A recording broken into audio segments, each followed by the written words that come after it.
Good morning students, welcome to Assam tele education. আজকে আবার আসলাম তোমাদের কাছে একটা অনেক গুরুত্বপূর্ণ পার্ট নিয়ে, যেটা তোমাদের পাঠ্যপুস্তকে ইনক্লুডেড আছে। আর এই পার্ট থেকে অনেক বেশি প্রশ্ন তোমাদেরকে পরীক্ষার সময় জিজ্ঞেস করা হবে। তো মন দিয়ে শুনবে। আশা করছি তোমরা সবাই ভালো আছো, সুস্থ আছো। তবে চলো শুরু করি আজকের পার্ট। তো পার্টের নাম বলার আগে আমরা আগে একবার দেখে ফেলি যে কি একটা চলছে আমাদের মধ্যে। ঠিক আছে, তো দেখো একটা স্টুডেন্টের গ্রুপ আছে যারা জৈবিক মিউজিয়াম দেখতে এসেছে। ঠিক আছে মানে জৈবিক হলো গিয়ে বায়োলজিক্যাল মিউজিয়াম। ঠিক আছে, তো দেখি ওরা ভিতরে গেল। ভিতরে গিয়ে ওরা কিছু জিনিস দেখতে পাবে। ঠিক আছে, এখন ঢুকলো কিসে? অণুজীব। অণুজীব মানে কি হয়? মাইক্রো অর্গানিজম, তাই না? তো মাইক্রো অর্গানিজম দেখতে ওরা ইচ্ছুক আছে। ওরা ঢুকলো, ঢুকে ওখানে ওদের টিচার, ওদের শিক্ষক ওদেরকে একটু প্রজেক্টরের মধ্যে কিছু পিকচার দেখাবে। তোমরাও দেখো পিকচারটা, দেখে অনেক কিছু শিখতে পাবে। তো দেখো এইগুলো ব্যাকটেরিয়া। ঠিক আছে, যে পিকচার আমরা দেখতে চিত্র আমরা দেখতে পাচ্ছি, এগুলাকে কি বলা হয়? ব্যাকটেরিয়া বলা হয়। ঠিক আছে, শাবাশ। তারপরে দেখো ব্যাকটেরিয়ার পরে আমরা অন্য আরো অণুজীব দেখব। দেখো এই অণুজীবকে কি বলে? এগুলি হলো নীল সবুজ শৈবাল বা ব্লু গ্রিন এলগি বা সায়ানোব্যাকটেরিয়া। ঠিক আছে, তারপরে দেখো, তারপরে কি দেখতে পাচ্ছি আমরা? এখন তুমি পরিবেক্ষণ করছো ইউগ্লিনা। ঠিক আছে, ইউগ্লিনা এটা এগুলো একটা অণুজীব।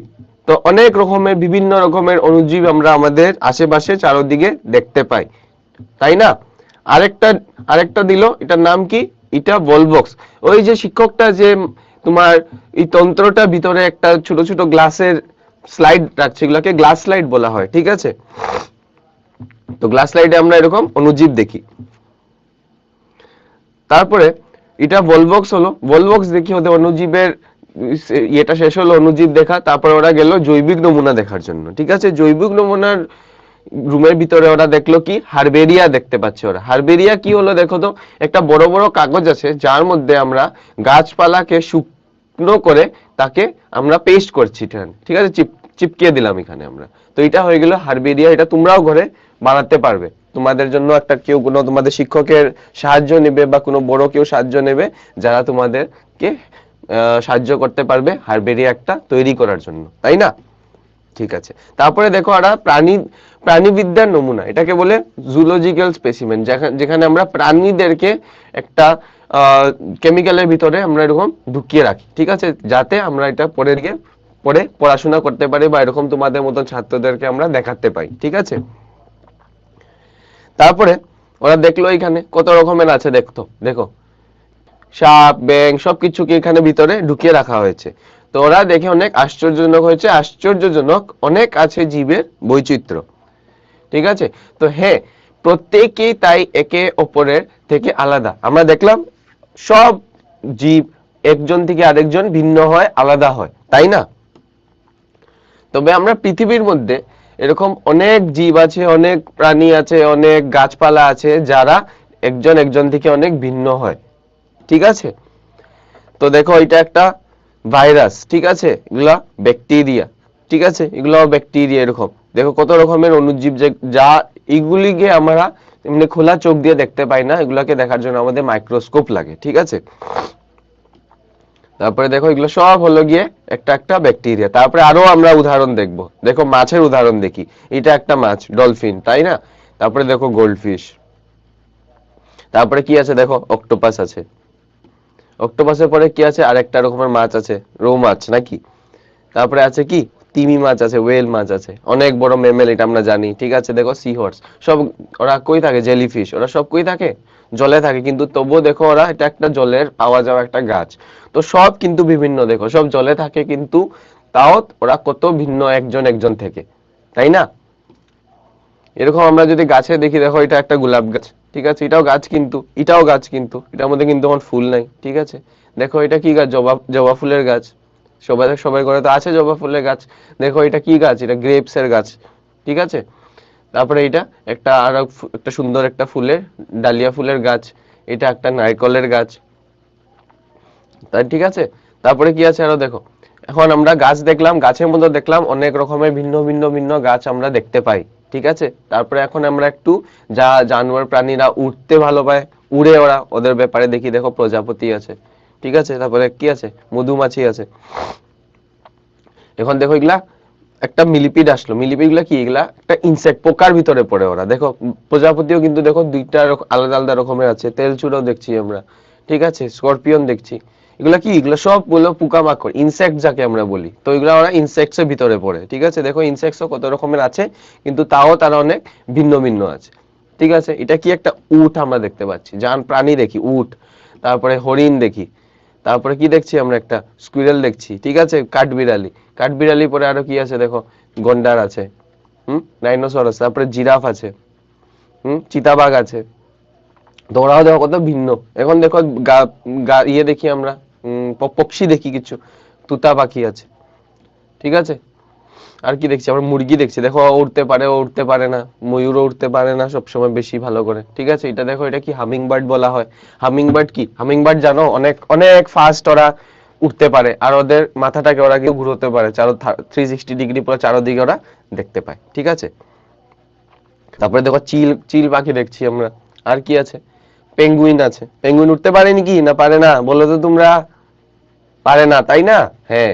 দেখো কাওয়া, কাক, কাকও উঠতে পারে। তো জীবের বৈচিত্র্য ব্যাপারে আমরা এখন দেখব। তো কিন্তু এটা করা খুব কঠিন, তাদের সব মনে রাখবে, এত এত রকমের জীব আছে, এত আলাদা রকমের জীব আছে, তাই না? তো কিন্তু সবকে তো মনে রাখা ইজি হয় না, সোজা হয়, সহজ হয় না। তো ওইটাই বলছে অনেক কঠিন, কঠিন তাদের মনে সব রাখতে, ঠিক আছে। তো কি বললো দেখো, ফিল্ড ট্রিপে রিপোর্ট প্রাপ্ত করাও কঠিন, না প্রাপ্ত করাও কঠিন, ফিল্ড রিপোর্ট বানাতেও কষ্ট আছে। আসো আমরা খুঁজে বের করি অধ্যাপক থেকে। তোরা বললো যে চলো ঠিক আছে, অধ্যাপকের কাছে যাই, অধ্যাপকের কাছে গিয়ে আমরা খুঁজে বের করি যে কি এটা সোজা না কঠিন। তো স্যার, মিউজিয়ামে বিশাল জীবের সংগ্রহ রয়েছে, ঠিক আছে।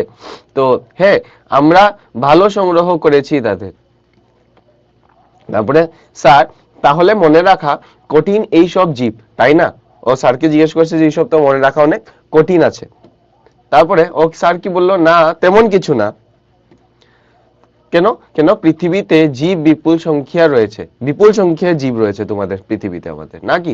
তাদের অধ্যয়নের সহজ করতে অনেক জীববিজ্ঞানী কঠোর পরিশ্রম করেছে এবং তাদের অধিকাংশ শ্রেণীবদ্ধ আছে বিভিন্ন দলে, ঠিক আছে। অনেক অনেক অনেক অনেক বৈজ্ঞানিকরা মিলিয়ে এই তোমার শ্রেণীবদ্ধ করা হয়েছে, যেটা ব্যাপারে আমরা আগে গিয়ে আরো পড়বো, ঠিক আছে। আচ্ছা, তারপরে দেখো কি বললো, তাই নাকি স্যার? তো বললো শ্রেণী বিভাগ অধ্যয়নের জীবন্ত প্রাণী সত্যিই বিস্ময়কর, ঠিক আছে। তো শ্রেণী বিভাগ অধ্যয়ন জীবন্ত প্রাণী সত্ত্বেও বিস্ময়কর, ঠিক আছে, অনেক ইম্পর্টেন্ট আছে, অনেক গুরুত্বপূর্ণ এটা।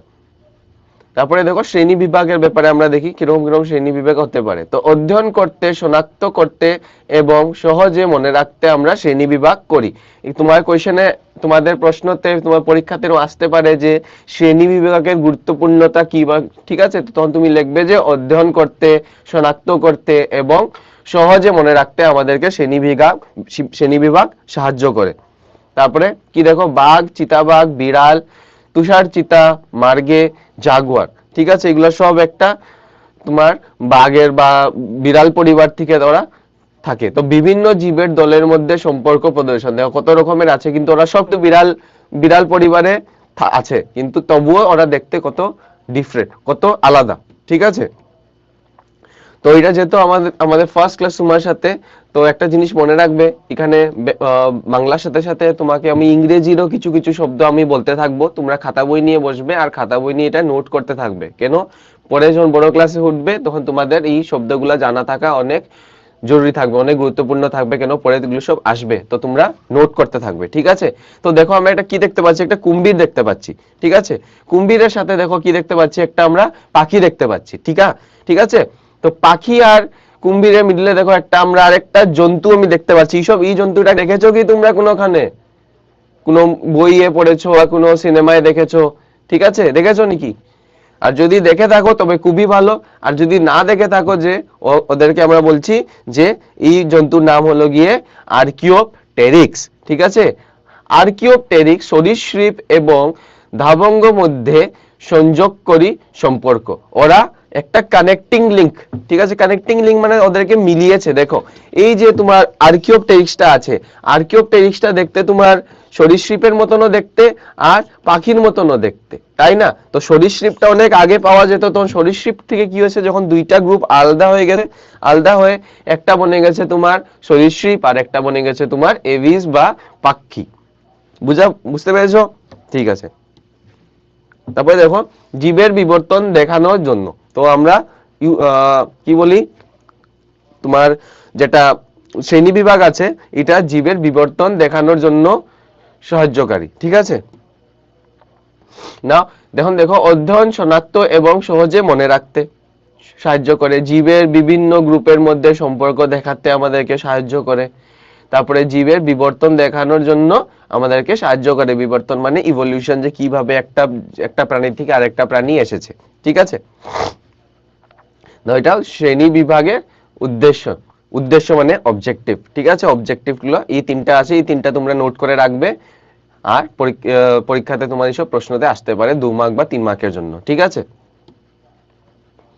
তো একটা প্রশ্ন নিয়ে আসলাম এত সময় পর, তো সবাই কোশ্চেনটাকে পড়ো, প্রশ্নটাকে পড়ো আর আমাদেরকে উত্তর দাও। আর্কিওপটেরিক্স এর ব্যাপারে এখন আমরা পড়লাম যে আর্কিওপটেরিক্স হলো এর মধ্যে সংযোগকারী লিংক, কার মধ্যে? সরীসৃপ এবং এভিস, মানুষ এবং গরিলা, উভচর এবং সরীসৃপ, উভচর এবং এভিস। তোমাদের সময়টাকে আমি শুরু করলাম, 30 সেকেন্ড আছে তোমাদের কাছে। প্রশ্নটাকে ভালো করে পড়ো, অপশনগুলোকে পড়ো, পরে আমাকে সঠিক উত্তরটা দেওয়ার চেষ্টা করো, ঠিক আছে। ভালো করে দিবে, আমার ভালো লাগবে, ঠিক আছে। আর্কিওপটেরিক্স হলো এর মধ্যে সংযোগকারী লিঙ্ক কার মাঝখানে? সরীসৃপ এবং এভিস, মানুষ এবং গরিলা, না উভচর এবং সরীসৃপ, না উভচর এবং এভিস, ঠিক আছে। তোমাদের কাছে 8 সেকেন্ড আছে। 7 6 5 4 3 2 1, ঠিক আছে। এটার উত্তর কি হবে? সরীসৃপ এবং এভিস, তাই না? এখন একটু আগে বললাম যে সরীসৃপ এবং এভিস এর মাঝখানে ওরা একটা সংযোগকারী লিংক, ঠিক আছে। ভেরি গুড স্টুডেন্টস, ভালো লাগলো, বুঝতে পেরেছো আশা করছি। না বুঝতে পারলে আমাকে জিজ্ঞেস করবে পরে, ঠিক আছে। নিজের মধ্যে রাখলে উত্তর দিতে থাকো। তো দেখো আমরা কিছুটা চিত্র দেখতে পাচ্ছি, এখানে বাঘ আছে, কচ্ছপ আছে, বিড়াল আছে, হাতি আছে, ঠিক আছে। আর কি দেখতে পাচ্ছি, দেখো এখানে বানর আছে, খরগোশ আছে, ময়ূর আছে, গাছ দেখতে পাচ্ছি, রাজহাঁস দেখতে পাচ্ছি, আর একটা গাছ, তারপরে ব্যাঙের ছাতা দেখতে পাচ্ছি, ঠিক আছে। তো এগুলো কি? কে জীবের শ্রেণী বিভাগ করেছিল প্রথমবার? তোমরা বলতে পারবে কি? তোমাদেরকে একটা প্রশ্ন জিজ্ঞেস করা হয়েছে এখানে, কে জীবের শ্রেণী বিভাগ করেছিল প্রথমবার কে জীবদের শ্রেণী বিভাগ করেছিল? যারা জানো ওরা বলো, আর যারা জানো না ওদের জন্য আমি বলে দিচ্ছি। তো অ্যারিস্টটল, যিনি 384 থেকে 322 বিসির মাঝখানে শ্রেণী বিভাগ করেছিল, ঠিক আছে। তো তিনি হলেন অ্যারিস্টটল। তো অ্যারিস্টটল একজন কি ছিল? গ্রিক দার্শনিক এবং জীববিজ্ঞানী ছিলেন, ঠিক আছে। তারপরে তিনি সমস্ত জীবকে শ্রেণীবদ্ধ করেছেন উদ্ভিজ্জ এবং প্রাণীতে। উদ্ভিজ্জ মানে প্ল্যান্ট এন্ড প্রাণী মানে অ্যানিমাল। তো অ্যারিস্টটল কি করলেন যে পুরা সত্য প্রাণী আছে সবদেরকে দুইটা শ্রেণীবদ্ধ করেছেন, উদ্ভিজ্জ এবং প্রাণীতে, ঠিক আছে। তো দেখো জীবের ব্যাপারে আমরা দেখি, জীব কি? উদ্ভিজ্জ একটা বললেন, তারপরে কি বললেন, এদিকে প্রাণী বললেন, মানে প্ল্যান্ট আর অ্যানিমাল বললো। তো উদ্ভিজ্জকে যদি আমরা দেখি, তো আজ হতে পারে যার নরম কাণ্ড থাকে, ঠিক আছে। যেমন কি ধনিয়া পাতা আমরা দেখতে পাচ্ছি, এগুলাকে আমরা ইংলিশে কি বলি? হার্ব বলি, তাই না। হার্বের কি থাকে? যেটা কাণ্ড, যেটা স্টেম বলি, এটা নরম থাকে, ঠিক আছে। আচ্ছা, তারপরে দেখো কি আছে উদ্ভিজ্জের ঝোপঝাড়, বিভিন্ন সঙ্গে কাঠের ডালপালা, ঠিক আছে। ঝোপঝাড় মানে হলো গিয়ে শ্রাব, তো শ্রাবের একটু এরকম কাঠের ডালপালা থাকবে, ঠিক আছে, বিভিন্ন সঙ্গে। তারপরে কি দেখতে পাচ্ছি আমরা? গাছ দেখতে পাচ্ছি, একটি সঙ্গে কাঠের কাণ্ড। আর ওরা কিরকম থাকে? অনেক বড় বড় থাকে, কাঠ অনেক বেশি থাকে, ওদের স্টেম যেটা, কাণ্ড যেটা, ওটার মধ্যে অনেক বেশি কাঠ পাওয়া যায়, ঠিক আছে। তো এখন আমরা দেখবো প্রাণীকে। অ্যারিস্টটল বললেন যে উদ্ভিজ্জকে আমরা 3টা ভাগে বিভাজন করতে পারবো, আজ, ঝোপঝাড়, আবন, গাছ। আর প্রাণীকে বললেন যে পৃথিবী প্রাণী, ঠিক আছে, যেমন জমিতে যারা পাওয়া যায়, পার্থিব প্রাণী, যেমন এখানে দেখতে পাচ্ছ একটা সিংহ, তারপরে বললেন যে জলজ প্রাণী যারা জলে থাকে, ঠিক আছে, যেমন এরকম রাজহাঁসটা আমরা দেখতে পাচ্ছি। আর তারপরে কি দেখলেন, বললেন যে আরেক 3 নম্বর আছে বায়বীয় প্রাণী যারা বায়ুতে থাকতে ভালো পায়, যেমন পাখি আমরা দেখলাম। তো এরিস্টটলে কি করলেন, ওরা ও জীবকে উদ্ভিজ্জ এবং প্রাণীতে বিভাজন করলেন। উদ্ভিজ্জকে বললেন যে আর ঝোপঝাড় এবং গাছের মধ্যে আমরা বিভাজিত করতে পারি, আর প্রাণীকে আমরা পার্থিব জলজ এবং বায়বীয় প্রাণীর মধ্যে বিভাজিত করতে পারি, ঠিক আছে।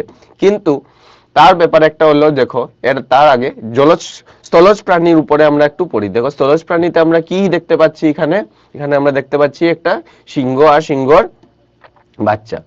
তারপরে কি দেখতে পাচ্ছি আমরা একটা, এটা কি বলে, এটাকে বলতে পারবে নাকি তোমরা? এটাকে কি বলি আমরা? অস্ট্রিচ বলি, তাই না? এটা একটা পাখি যে অস্ট্রেলিয়াতে পাওয়া যায়, ঠিক আছে। তারপরে কি দেখতে পাচ্ছি, দেখো মিলিপিড দেখতে পাচ্ছি। মিলিপিড, তো এই সব একই বৈশিষ্ট্য আছে কি? সবের সব বৈশিষ্ট্য একই বৈশিষ্ট্য নাকি তারা? ঠিক আছে, হ্যাঁ দেখো ওরা সব কিন্তু স্থলে থাকছে। তো বৈশিষ্ট্য কি, এখানে তিনটা যে চিত্র আমরা দেখছি, তিনটা চিত্র স্থলে থাকে, ওরা স্থলজ প্রাণী, ঠিক আছে। তারপর দেখো জলজ প্রাণী দেখি আমরা। জলজ প্রাণী ফার্স্ট চিত্র কি দেখছি আমরা, একটা ডলফিন দেখছি। ডলফিনের পরে কি দেখছি আমরা, একটা স্টারফিশ দেখছি, ঠিক আছে। স্টারফিশের পরে কি দেখতে পাচ্ছি আমরা, একটা অক্টোপাস দেখতে পাচ্ছি, ঠিক আছে। অক্টোপাসের পরে আরো কি দেখতে পাচ্ছি আমরা, দেখো একটা জেলিফিশ দেখতে পাচ্ছি, ঠিক আছে। তারপরে কি দেখছি, সি হর্স দেখছি, ঠিক আছে। তারপরে কি দেখছি, একটা কচ্ছপ দেখছি আমরা, তাই না? তো এখন তাদের কি একই বৈশিষ্ট্য আছে? এখন ওদেরকে বলো তারা কি একই বৈশিষ্ট্য? হ্যাঁ, ওরা জলে থাকে, ওরা সব জলজ প্রাণী। এখান থেকে একটা দুটো তিনটে চারটে পাঁচটে ছয়টা যে আমরা চিত্র দেখছি, ছয়টা জলে থাকে, কিন্তু জল ছাড়া ওরা বাঁচতে পারবে না। তো ওরা বৈশিষ্ট্য আছে কি, ওরা জলের প্রাণী, ঠিক আছে, জলজ প্রাণী ওরা। তারপরে বায়বীয় প্রাণীর ব্যাপারে আমরা দেখে ফেলি একটু। দেখো এখানে কি আছে, একটা প্রজাপতি দেখতে পাচ্ছি আমরা। তারপরে কি দেখতে পাচ্ছি, চামচিকা একটা দেখতে পাচ্ছি, ব্যাট যাকে বলি, হামিং বার্ড, হ্যাঁ হামিং পাখি একটা দেখলাম। তো এইসব একই বৈশিষ্ট্য আছে, এইসবের কি একই বৈশিষ্ট্য বললো তো তোমরা? এখন এত দুইটা আমরা বলে আসলাম, স্থলজ প্রাণী আর জলজ প্রাণীর বললাম, এখন বলো তো বায়বীয় প্রাণীর ওদের বৈশিষ্ট্য কি, একই নাকি? তাই না? হ্যাঁ একই, তারা ওদের বৈশিষ্ট্য, ওরা কি, ওরা বায়বীয় প্রাণী, ওরা আকাশে উড়ে, তাই না, উপরে থাকে তারা। Very good students, very good, ভালো লাগলো। তারপরে দেখো স্থলজ প্রাণী, জলজ প্রাণী আর তোমার বায়বীয় প্রাণী। তোমরা নোট বই যদি নাও, তো নোট বইতে তোমরা নোট ডাউন করে নিতে পারো স্থলজ প্রাণীর উদাহরণগুলি, ঠিক আছে। স্থলজ প্রাণীতে কি কি পাওয়া যাচ্ছে আমরা, বাঘ, অস্ট্রিচ, মিলিপিড। জলজ প্রাণীতে আমরা দেখছি dolphin, starfish, octopus, jellyfish, seahorse, tortoise, ঠিক আছে, কচ্ছপ। বায়বীয় প্রাণীতে কি দেখছি আমরা, প্রজাপতি দেখছি, চামচিকা দেখছি, হামিং পাখি দেখছি, ঠিক আছে। তো এগুলো সব কি, সবে নিজের বৈশিষ্ট্য আছে। কেউ জলে থাকে, কেউ স্থলে থাকে, কেউ আকাশে থাকে, বায়ুতে থাকে, ঠিক আছে। তা দেখো এখানে একটা আমরা চিত্র দেখতে পাচ্ছি, ব্যাঙের চিত্র দেখতে পাচ্ছি, ঠিক আছে, একটা ব্যাঙ দেখছি। তো এখানে দেখো একটা, আমি যে তোমাকে আগে বলছিলাম যে এরিস্টটলে তো বললো যে আমি প্রাণী আর উদ্ভিদের মধ্যে আমরা শ্রেণীবিভাগ করতে পারবো, কিন্তু প্রাণীর মধ্যে আমরা দেখলাম ও বললো যে এরিস্টটল স্থল, জল এবং বায়বীয়তেই থাকে। কিন্তু একটি ব্যাঙ জলের পাশাপাশি জমিও বাস করে, এটা কোন দলের অন্তর্গত? তাই না? এখন যে ব্যাংকটা আছে, ব্যাংকটা জলেও থাকছে, আবার মাটিতে স্থলেও থাকছে। তো এই ব্যাপারে কি হলো যে এরিস্টটলের যে তোমার প্রাণী শ্রেণী বিভাগ দিয়েছিলেন, এটা মানুষে বা মানুষরা মানলো না, ঠিক আছে। বললো কি এরকম কিভাবে হবে, তুমি বললে যে স্থলেও থাকে, জলেও থাকে আর খালি বায়বীয়তে থাকে, কিন্তু এখানে আমরা ব্যাঙ দেখতে পাচ্ছি, ব্যাঙ তো জলেও থাকে, স্থলেও থাকে। তো তুমি ওকে কোনখানে ফালাবে? তুমি ওকে স্থলের প্রাণী বলবে না জলের প্রাণী বলবে? এরকম তুমি বলতে পারবে না। তার জন্য এরিস্টটলের থিওরিটা এখানে ফেল হয়ে গেল, এখানে খারাপ হয়ে গেল। তো এরিস্টটল শ্রেণীবিভাগ, অনুপযুক্ত জীবন্ত প্রাণী শ্রেণীবিভাগ এবং অধ্যয়ন করত, ঠিক আছে। তো কিভাবে শ্রেণীবিভাগ করা হয় জীবদেরকে, এটা তোমাদের একটা প্রশ্ন জিজ্ঞেস করেছে যে কিভাবে শ্রেণীবিভাগ করা হয় জীবদেরকে। তো জীবদেরকে কিভাবে তুমি শ্রেণীবিভাগ করবে, ঠিক আছে। তো তার আগে, এটা শ্রেণীবিভাগ করার আগে একটা প্রশ্ন নিয়ে আসলাম, প্রশ্নটার উত্তরটা দেও ভালো করে, ঠিক আছে। তো প্রশ্নটা তোমার সামনে পড়ি আমি। শ্রেণী বিভাগের অধ্যয়নের গুরুত্ব হলো বা হয় অধ্যয়নকে আরো মনোযোগী করা, পদক্ষিগতভাবে জীবনের অধ্যয়ন করা পদ্ধতি, সহজ উপায়ে জীবের মধ্যে তুলনা করা, অপশন হলো এ শুধুমাত্র 1, অপশন বি হলো শুধুমাত্র 2, অপশন সি হলো শুধুমাত্র 3, আর অপশন ডি হলো 1, 2 এবং 3। তোমার সময়টা আমি শুরু করলাম, প্রশ্নটাকে আবার পড়ো, তারপরে অপশনগুলোকে পড়ো, পড়ে আমাকে উত্তর দেওয়ার চেষ্টা করো, ঠিক আছে? শ্রেণী বিভাগের অধ্যয়নের গুরুত্ব হলো বা হয় অধ্যয়নকে আরো মনোযোগী করা, পদ্ধতিগতভাবে জীবের অধ্যয়ন করা পদ্ধতি, সহজ উপায়ে জীবের মধ্যে তুলনা করা। অপশন এ হলো শুধুমাত্র 1, শুধুমাত্র 2, শুধুমাত্র 3, 1, 1, 2 এবং 3। 3 সেকেন্ড আছে তোমাদের কাছে, 2 সেকেন্ড, 1 সেকেন্ড, সময় শেষ হলো। এটার উত্তর কি হবে? অপশন হবে ডি, 1, 2 এবং 3। তো শ্রেণী বিভাগের অধ্যয়নের গুরুত্বই তিনটাই, যে অধ্যয়নকে আরো মনোযোগী করা, পদ্ধতিগতভাবে জীবের অধ্যয়ন করা পদ্ধতি এবং সহজ উপায়ে জীবের মধ্যে তুলনা করা। ঠিক আছে, আমরা বুঝলাম এটা। তারপরে আমরা এখন শ্রেণী বিভাগকে আবার দেখি কি শ্রেণী বিভাগের ভিত্তি কি কি হতে পারে। তো ফার্স্ট কি আছে? কোষের গঠন, সেল স্ট্রাকচার। ঠিক আছে, তো আমরা বললাম যে কোষকে দেখার জন্য আমাদের একটা যন্ত্র লাগে যাকে আমরা মাইক্রোস্কোপ বলি। ঠিক আছে, তো এই দেখো ছেলেটা মাইক্রোস্কোপের মধ্যে আলাদা আলাদা কোষকে দেখছে। ঠিক আছে, এগুলো সব কোষ, কিন্তু সব কয়টি কোষ আছে এখানে। ঠিক আছে, দেখো ভিতরে আমরা আরো জিনিস দেখতে পাচ্ছি, এক একটা করে আমরা পড়বো তার ব্যাপারে। ঠিক আছে, দেখো যদি আমরা কোষের গঠনে দেখি, ফার্স্ট আমাদের কাছে একটা থাকবে প্রোক্যারিওটস। ঠিক আছে, প্রোক্যারিওটস, আর তারপরে হয় ইউক্যারিওটস। ঠিক আছে, প্রোক্যারিওটস এন্ড ইউক্যারিওট দুইটা রকমের কোষ থাকে যাকে আমরা পড়বো এখন। ঠিক আছে, প্রোক্যারিওটস এর মধ্যে দেখো তোমার যেটা প্রো দিয়ে মনে রাখবে, প্রো দিয়ে প্রাচীন, প্রো দিয়ে প্রোক্যারিওটস। মনে থাকবে কি বলেছি? প্রো দিয়ে প্রাচীন, আবার প্রো দিয়ে তোমার প্রোক্যারিওট। যে প্রাচীন সময়ের যা সেল, যা কোষ ছিল, যার মধ্যে বেশি কিছু ছিল না। দেখো তুমি সেলটাকে, এখানে কোষটাকে দেখতে পাচ্ছ, কিছু নাই, কিন্তু খালি একটা শরীর আছে, আর শরীরের ভিতরে এরকম দেখছো ফিতার মতন জিনিস আছে। এগুলা কি?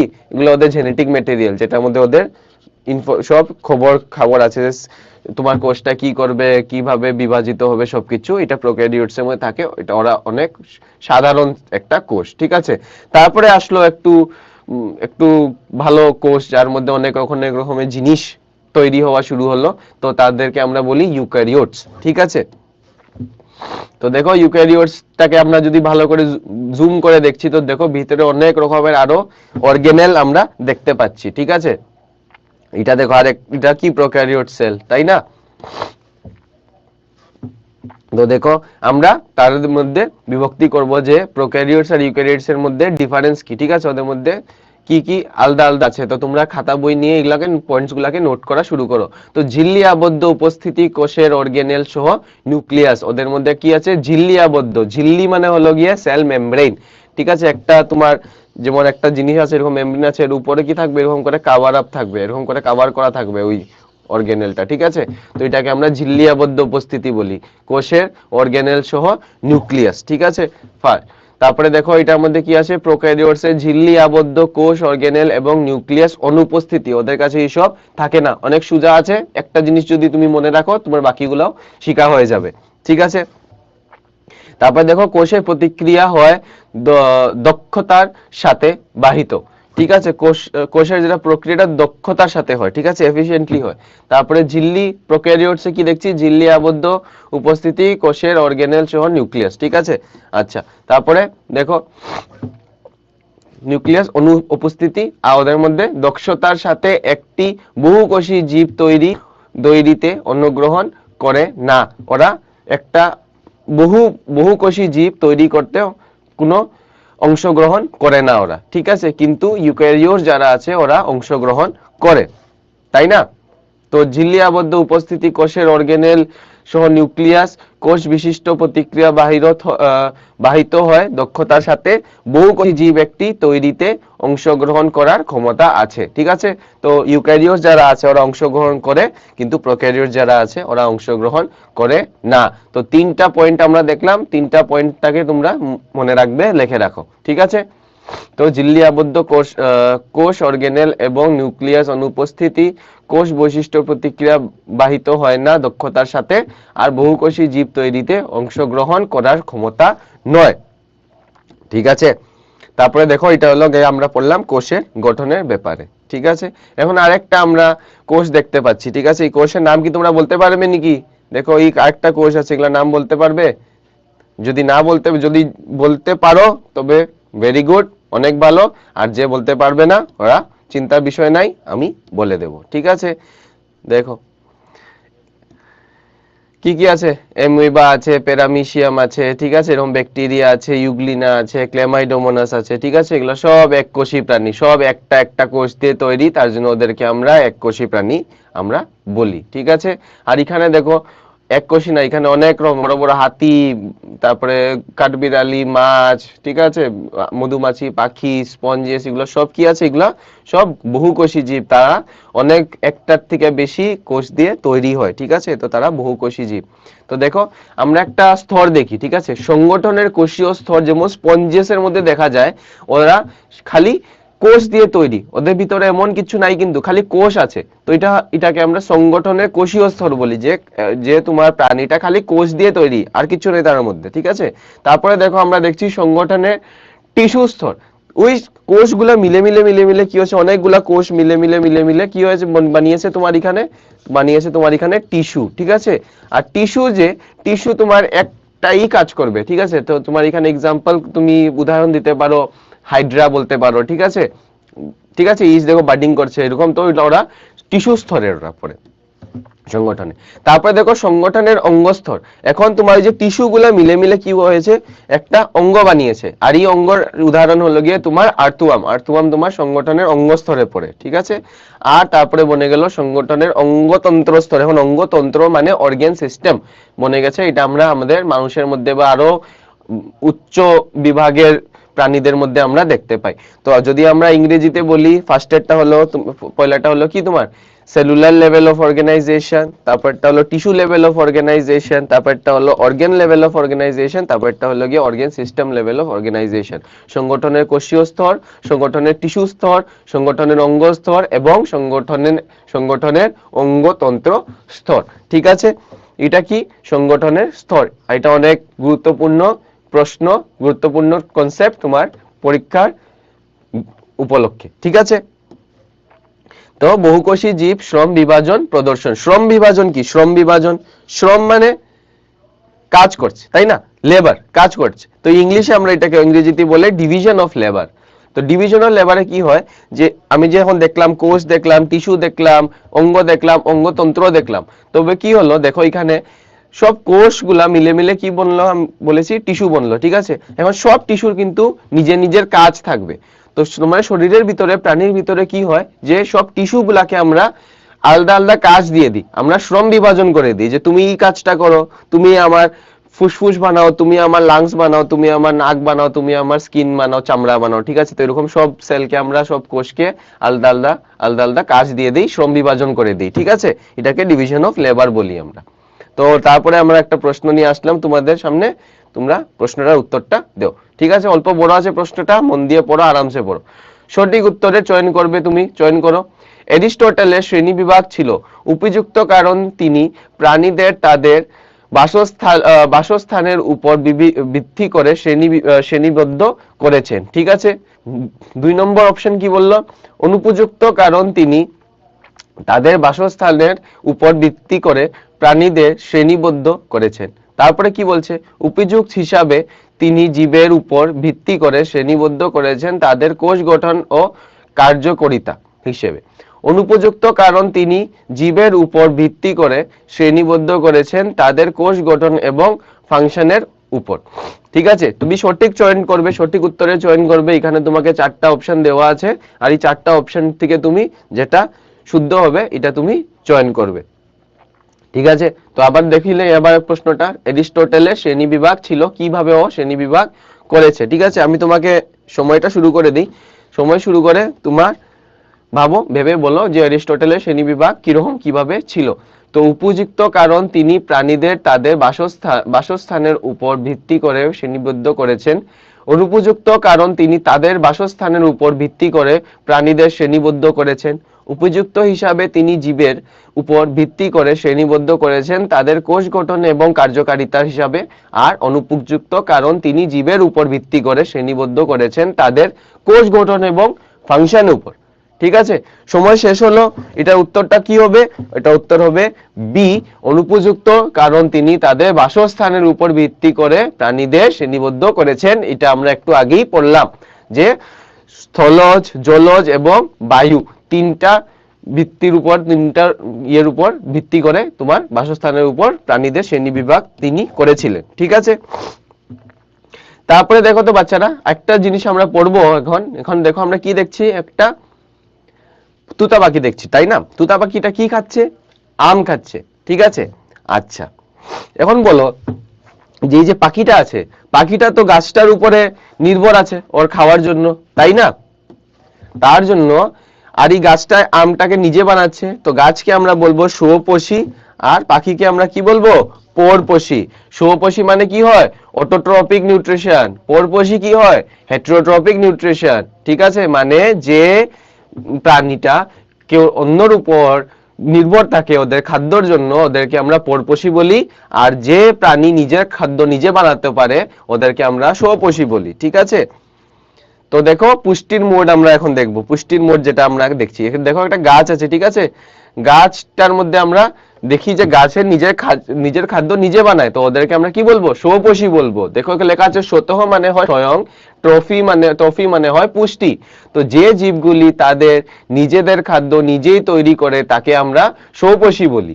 ঠিক আছে, সবুজ গাছপালা তাদের নির্জীব খাদ্য তৈরি করে। সূর্যলোক কি কি দিয়ে তারা তৈরি করে? দেখো লেখা আছে সূর্যলোক। ঠিক আছে, তারপরে জল এবং ব্যবহার করে কার্বন ডাই অক্সাইড। এই প্রতিক্রিয়াকে আমরা বলি সালোক সংশ্লেষণ। ঠিক আছে, সালোক সংশ্লেষণ বলা হয় ইংরেজিতে ফটোসিনথেসিস। ঠিক আছে, ওরা সূর্যলোক, জল, কার্বন ডাই অক্সাইড এসব ব্যবহার করে নিজের খাদ্য নিজে বানাতে পারে, ওদেরকে আমরা বলি সালোক সংশ্লেষণ করে, আর স্বপোষী প্রাণী বলতে পারি। ঠিক আছে, দেখো কার্বন ডাই অক্সাইড প্লাস জল, সূর্যলোক আর ক্লোরোফিল থেকে তুমি পাবে, সূর্যলোক থেকে এনার্জি পাবে, ক্লোরোফিল তোমাকে তোমার সালোক সংশ্লেষণ করতে সাহায্য করে, সাথে কি পাবে তুমি? গ্লুকোজটা হলো ওদের খাওয়া। ওই যে আমরা আমটা দেখতেছিলাম, যে আমটা কি? আমটা হলো গিয়ে গ্লুকোজ, বুঝতে পেরেছো? আর গ্লুকোজের সাথে আমরা কি পাচ্ছি? অক্সিজেনটাকে বাইরে বের করে দেয়, এই অক্সিজেনটা আমরা ইউজ করি, তাই না? দেখো পুষ্টি মোডে মানে স্বপোষীর অনন্য রূপ। কিছু ব্যাকটেরিয়া সূর্যলোক থেকে শক্তি ব্যবহার করে না। কিছু কিছু ব্যাকটেরিয়া আছে, যেমন বেগুনি ব্যাকটেরিয়া, ঠিক আছে, পার্পল ব্যাকটেরিয়া, ওরা সূর্যলোক থেকে শক্তি ব্যবহার করে না, কিন্তু কিছু কিছু আছে যারা করে। আমরা একটা জিরাফ দেখতে পাচ্ছি, জিরাফটা কি করছে? জিরাফটা একটা গাছ থেকে পাতা খাচ্ছে, তাই না? তখন আমাকে দেখো এখন নিয়ে কি করছে, তোমার বাঘটা একটা হরিণকে খাচ্ছে, মেরে খাচ্ছে। ঠিক আছে, তো দেখো জিরাফ কি খাচ্ছিল? পাতা খাচ্ছিল, বাঘ তোমার হরিণ খাচ্ছে। ঠিক আছে, মানুষটা কি খাচ্ছে? মানুষটা একটা আপেল খাচ্ছে। তো আমরা এখানে দেখতে পাচ্ছি যে তিনোটা যে আছে, তিনোটা কিছু অন্যর উপর নির্ভর আছে নিজের খাদ্যর জন্য, তাই না? এই দেখো একটা আমি কি দেখছি, একটা একটা ইয়ে দেখছি, লিজার্ড দেখছি একটা, ঠিক আছে, বা সরীসৃপ বলতে পারো। সরীসৃপ কি করছে? একটা পুকো খাচ্ছে, পুকো একটা খেয়ে নিচ্ছে। তারপরে একটা কুকুর দেখতে পাচ্ছি, কুকুরটা কি খাচ্ছে? বিস্কুট খাচ্ছে একটা, না? তো এখানে সব কিছু কেউর উপরে নির্ভর আছে। এখানে দেখো আমরা মশাটা দেখছি, মশায় কি খাচ্ছে? রক্ত খায়, না? মানুষের রক্ত খায়, প্রাণীদের রক্ত খায়। পাখিটা কি খাচ্ছে? দেখো পাখিটা একটা পোকা খাচ্ছে, তাই না?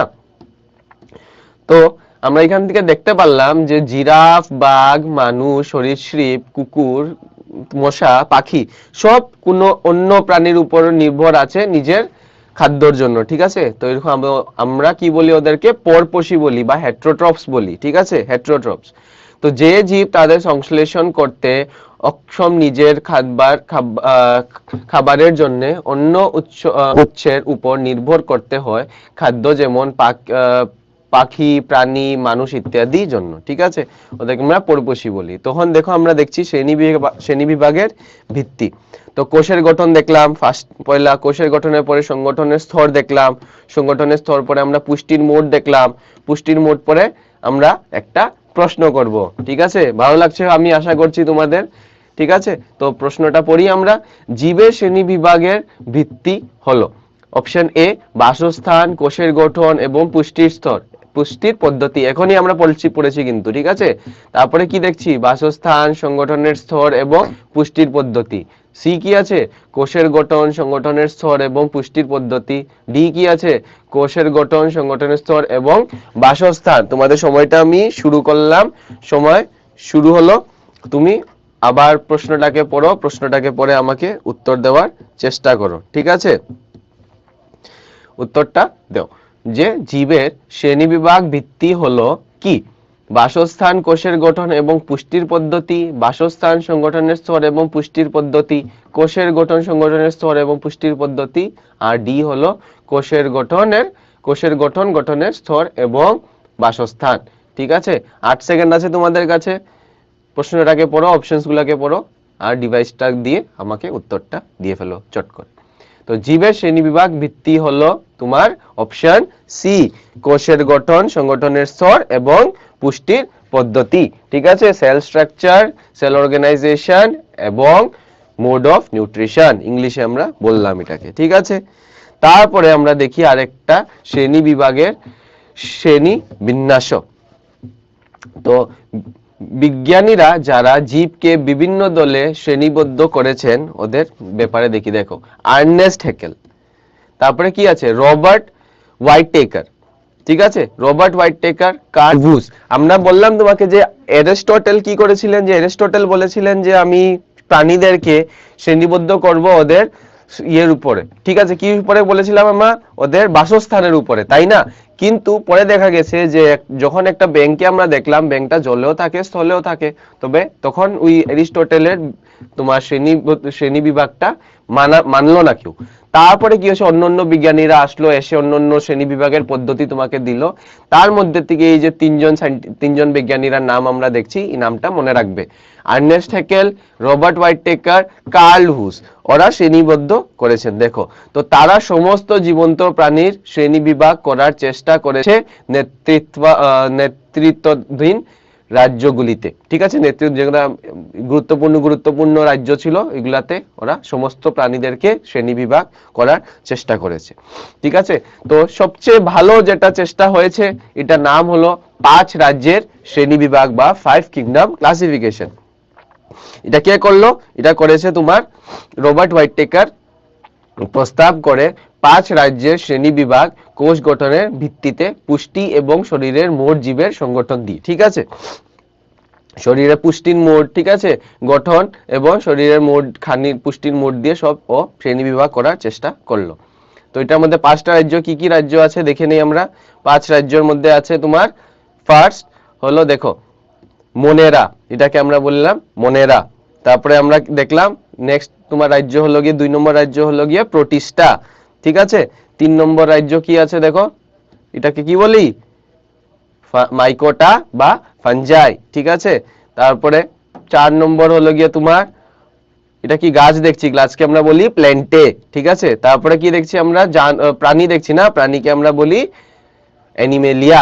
তো 5টা রাজ্য কি কি আছে দেখো, মনেরা, প্রোটিস্টা, মাইকোটা বা ফাঞ্জাই, প্ল্যান্টে আর অ্যানিমেলিয়া। তো এই 5টা সবচেয়ে গুরুত্বপূর্ণ রাজ্য, যেটা যাকে রবার্ট এইচ হোয়াইটেকার সব প্রাণীদেরকে 5টা রাজ্যের মধ্যে বিভাজিত করলেন। ঠিক আছে, তারপর আসলাম তোমার সামনে একটা প্রশ্ন নিয়ে, প্রশ্নটার উত্তরটা দিয়ে ফেলো চট করে। তো আমি পড়ি, একটু বড় আছে। রবির দিদা অসুস্থ, তাই তার মা তাকে দেখতে চান, কিন্তু মা ছোট বোনকে বাড়িতে একা রেখে যেতে চাননি। তাই রবি তার মাকে আশ্বস্ত করেছিল যে তার বোন ফিরে না আসা পর্যন্ত সে তার দেখাশোনা করবে।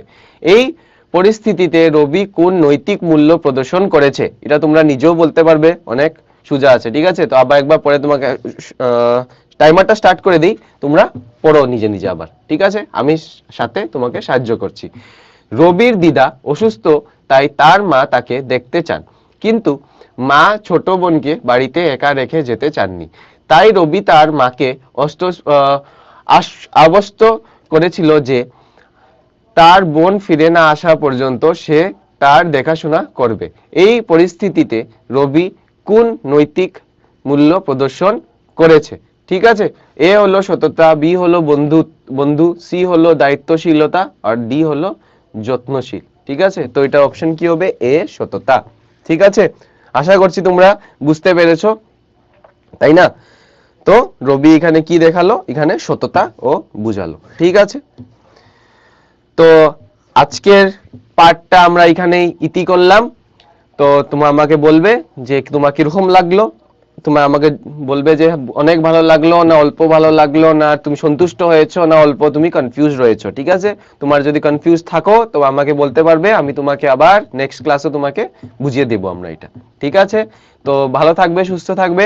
আশা করি এই ক্লাসটা, এই পার্টটা তোমার ভালো লেগেছে। তো দেখা হবে পরের ক্লাসে। Thank you.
Good morning, students. Welcome to tele education classes. I hope you all are doing good because I am also doing good. So, I have come with a new chapter.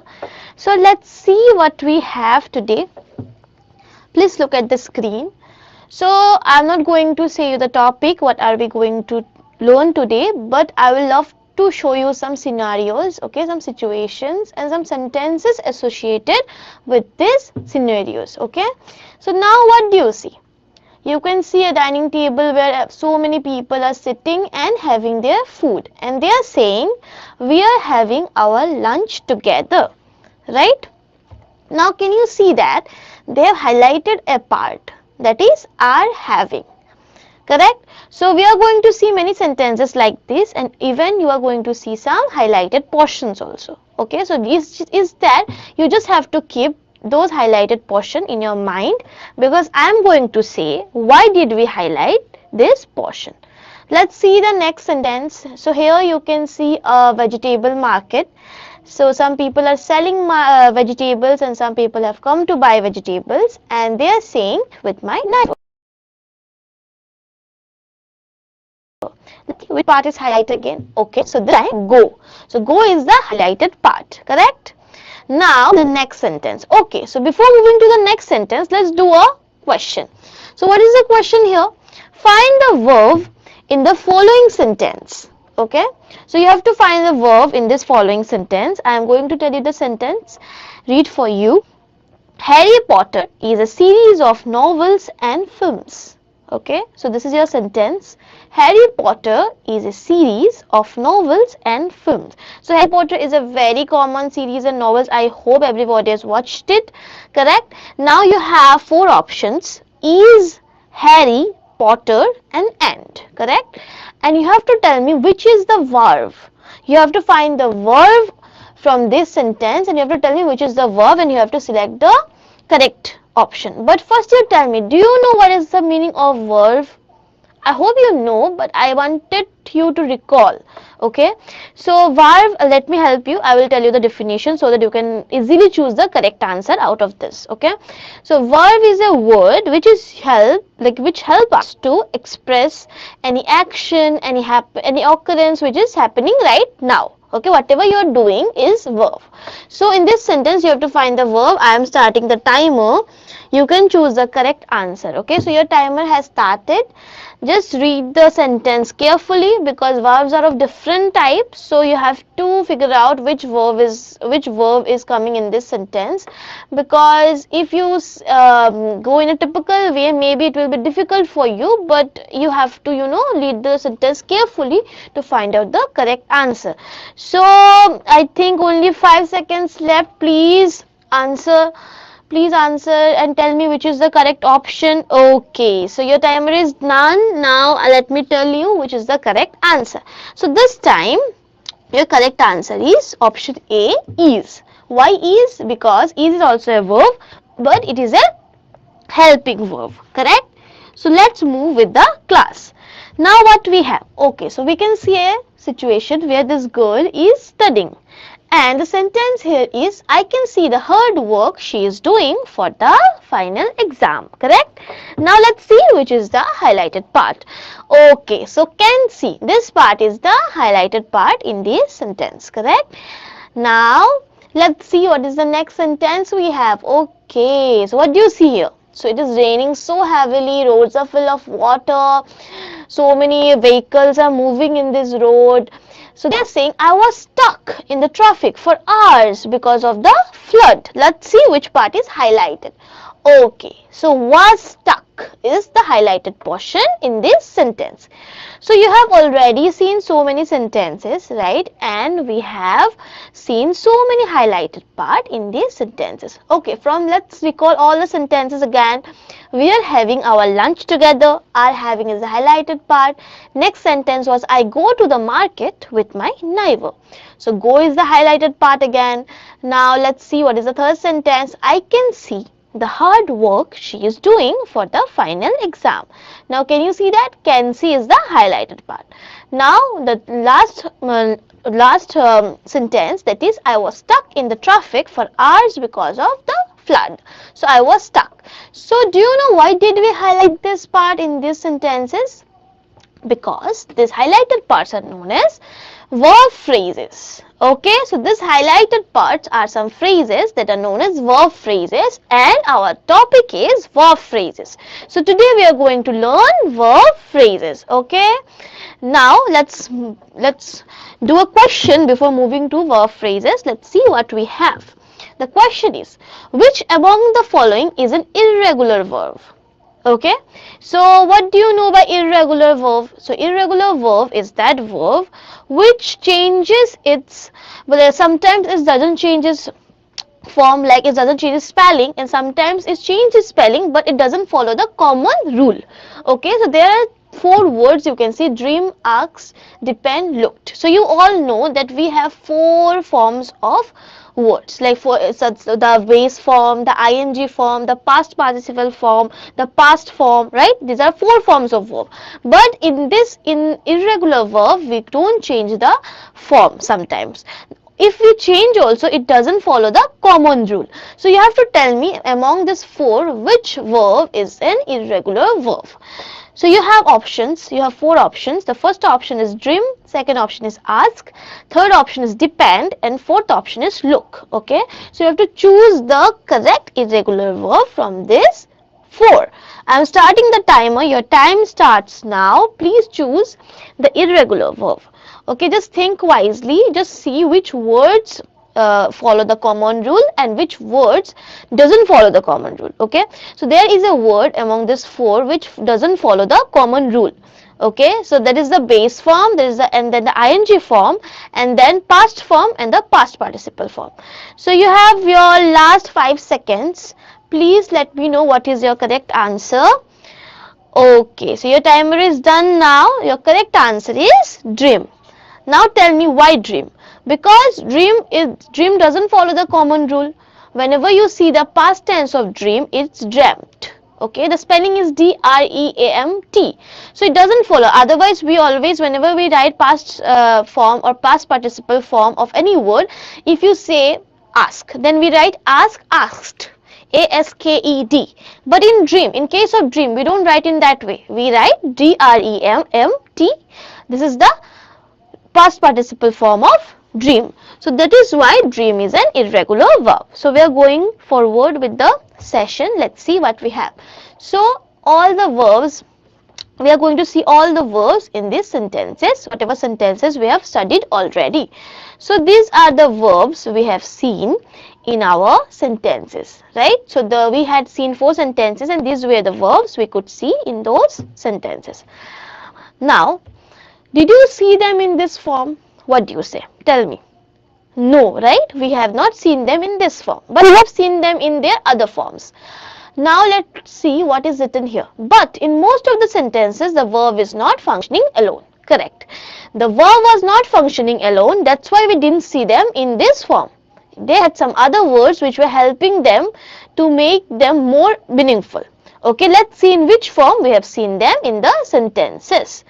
So the form was are having, correct, then go, yes, and in the third sentence we could see can see and was stuck. Okay, so these are the 4 verbs we have seen in the previous sentences. And can you see that it has 2 words except go? In the other 3 sentences we can see there are 2 words combining. It's a combination, right? So these 2 words are forming a phrase. Okay, and these 2 words are helping each other to give a proper sense to this verb. And go is an exception. There are some exception always where we don't need any help. The word itself has a very powerful meaning. Okay, so that's why go is alone here. In other sentences, it's like are having, can see, was stuck. Correct? Now they are saying the verbs are functioning with another word. That is what I said, right? So here these verbs are functioning with another word. to make it more meaningful. So today I told you, right, we are going to learn verb phrase, and this is the definition of verb phrase. It's better if you write the definition in your copy. I will keep this slide for 1 minute and I will keep on reading the definition. By that time, please copy it down, okay? Because it will help you to remember the main definition at least. When the verb of a sentence comes with another word that conveys the meaning of the verb together, both of them frame a verb phrase. Okay, I am doing it again. Please write it down. When the verb of a sentence comes with another word that conveys the meaning of the verb together, both of them frame a verb phrase. So it's a phrase, it can't be a single word, right? So it is a combination of two words which help each other to convey the meaning of the verb together. So this time the verb is helped with another word so that it can convey the proper meaning of that verb. So this definition is a definition of verb phrase. Okay, I hope you have copied it down. Let's move with the session. Now they are saying verbs in English have four basic parts. So now you know what is a verb, right? Verb is a word that is used to express any action, any occurrence, right? Whatever we are doing is verb. So verbs in English have four parts. Okay, so verbs are divided into four parts. Let's see what are their parts. So this is a table which will help us to understand the four parts of verb. Okay, the first section is for base form, then it is for ing form, then we have past tense and past participles. I have already mentioned all these four sections, but this time you will get it more clearly because you will be seeing with the help of a chart. Okay, so I am going to show you some examples. So the verb is work. Okay, the base form will be work and the ing form will be working. Okay, the past tense will be worked, the past participle will be worked again. So this is how we change our verbs in four basic parts. Now the next word, what is it?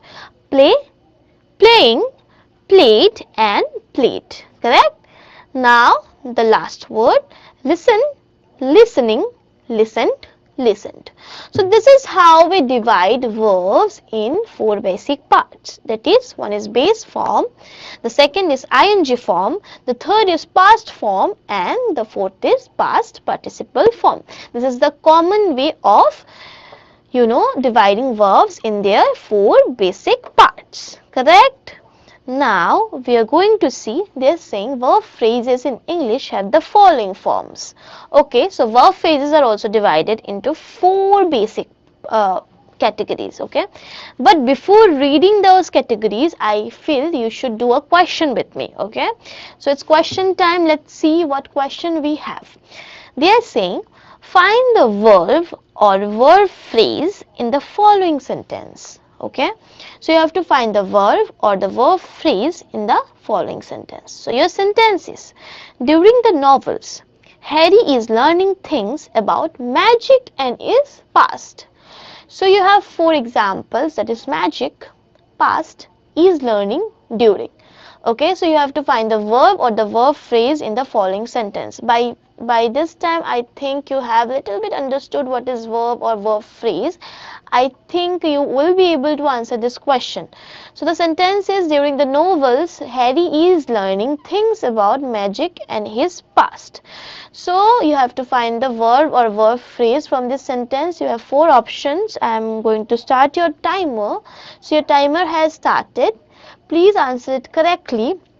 If not the verb, you can find out the verb phrase. It's like verb or verb phrase. So you may get the verb also or the verb phrase. So it's up to you how you find it, right? So I hope you can find it because I have explained a little bit about it. I have showed you some examples. I think it's easy for you. You have 3 seconds left. Please choose the correct answer and tell me. So okay, so your time is up. The correct answer is learning. Correct? So learn is a verb and here the verb phrase is learning. Okay, so learning is helped with the is and these two words are forming a verb phrase. Okay, so this is the correct option for this question. Now we'll be moving with the session. Okay, now what we have, I already told you that the verb phrases are also divided into four basic parts. So we are going to read those four basic parts. Correct? Now we are up with the first part which is main verb. Okay, the first category is main verb. So with the help of this table I am going to explain, or I am going to make you understand what is main verb. So this is our first sentence. So this table is divided into three categories, three parts. One is subject, main verb, and object or adverbial. So we'll see what comes under subject, what comes under main verb, what comes under object or adverbial. So this is our first sentence. We are here. Correct? So we is under subject, are is under main verb, and object or adverbial here is under object. Okay. Now let's see what sentence we have. I like it. Then what we have? Everybody saw the accident. Then we laughed. Correct? So here we can see the main verbs are like, saw, laughed. Okay. So here we are saying whenever we see sentences like this. Okay, like we are here, I like it, everybody saw the accident, we laughed. So this main verbs are like, saw, laughed. These are the verb phrases. Okay, verb phrases are divided into four parts, and this is the first part which is main verb, and it is explained with the help of this table, and these are some examples of main verb. Okay, these sentences are some examples where we can see main verb. Now we are going to move to the second part, that is the auxiliary verb be and a main verb in the ing form. Okay, so now this time we'll see an auxiliary verb be and a main verb in the ing form. What is auxiliary verb? Auxiliary verb means helping verb. Okay, and main verb that will be in ing form. Let's see what we have. So we have a table again to explain this division. So this table is divided into three portions. One is subject, auxiliary be, and verb in ing form. Let's see what sentences we have. Everybody is watching. Correct? Under subject we have everybody, under auxiliary be verb we have is, and under verb ing form we have watching. So here we can see everybody is watching. So watch is the main verb, and with watch we have added ing, because in this category we have to add ing with the verb. So our sentences are looking like this: everybody is watching. Now the next sentence is we were laughing. The we is subject, where is the auxiliary we verb, and laugh. With laugh we have to write ing, because in this category we have to add ing with the verb. So these are the two examples of the second division, that is you have to make a sentence with auxiliary we verb and verb in their ing form. So we are moving forward with the third division. What is it? The auxiliary verb have and a main verb in the past participle form. Okay, so this time you have to use auxiliary verb but in have, has, all of that. Okay, and then you have to write the main verb in their past participle form, that is ed. You have to add ed with the verb. Okay, now we have this table which will help us to understand the division. Now these are divided into four parts: subject, auxiliary, have, past participle, object or adverbial. The first sentence is they have enjoyed themselves. They have enjoyed themselves. What is the next sentence? Everybody has worked hard. What is the third sentence? He had finished work. Can you see that auxiliary have? In the first sentence we use have, then has, then had, and the past we have used verb in their past participle form, that is enjoyed ed, worked, finished ed. Okay, so this is how you will form a sentence in this division. Now we are going to move to the last part, that is a modal verb and a main verb.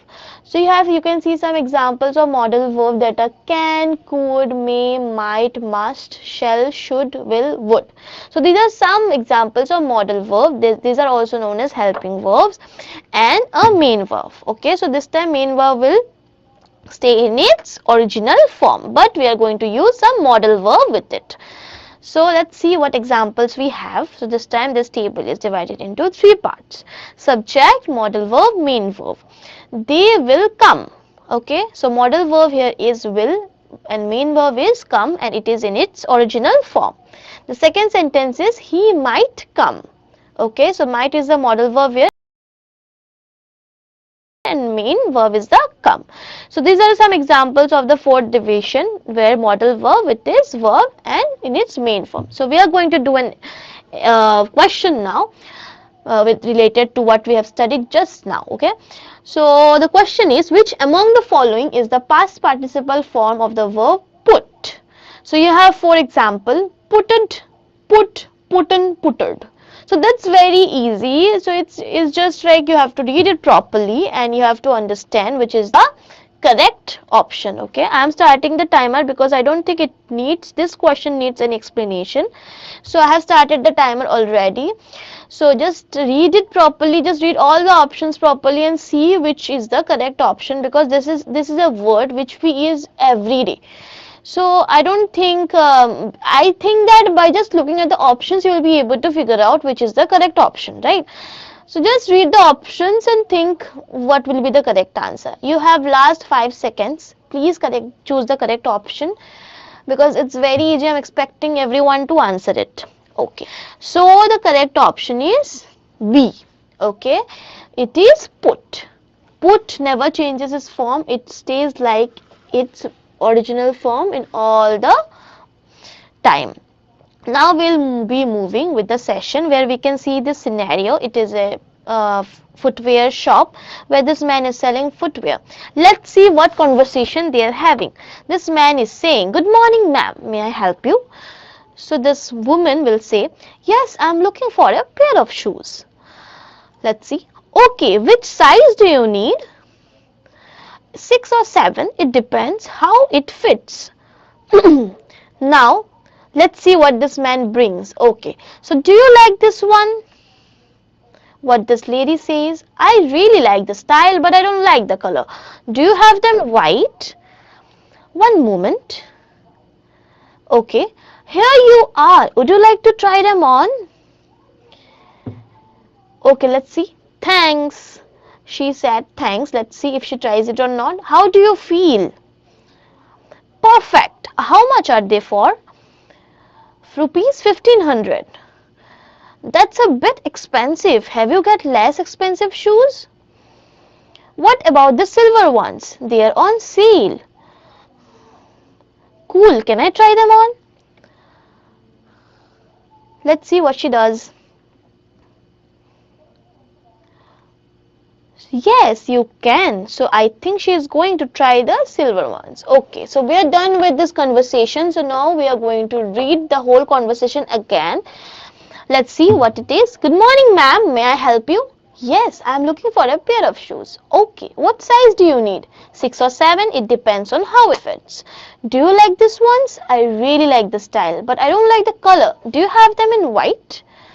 One moment. Here you are. Would you like to try them on? Thanks. How do you feel? Perfect. How much are they for? Rupees 1500. So this was the conversation we had seen in the whole scenario, and we are going to find some verb phrases in this conversation. Let's see what verb phrases we have. Okay, the first verb phrase is looking for. The next verb phrase is depends on. Next one is try them on, and then okay, so let's see what verb phrases we could see in this conversation. The first one is looking for. The second one is depends on. The third one is try. Try on. Correct? So we are going to we saw all these verb phrases in this conversation. But I am going to tell you why did we see these verb phrases in this conversation. Can you see for? Can you see on? Can you see on? So we have this for in the first verb phrase, and again on with depends on the second verb phrase, and on with try in the third verb phrase. So these three things, these three words, what are this? What do you think? Can you tell me what are this? These are prepositions. Okay, so these are prepositions.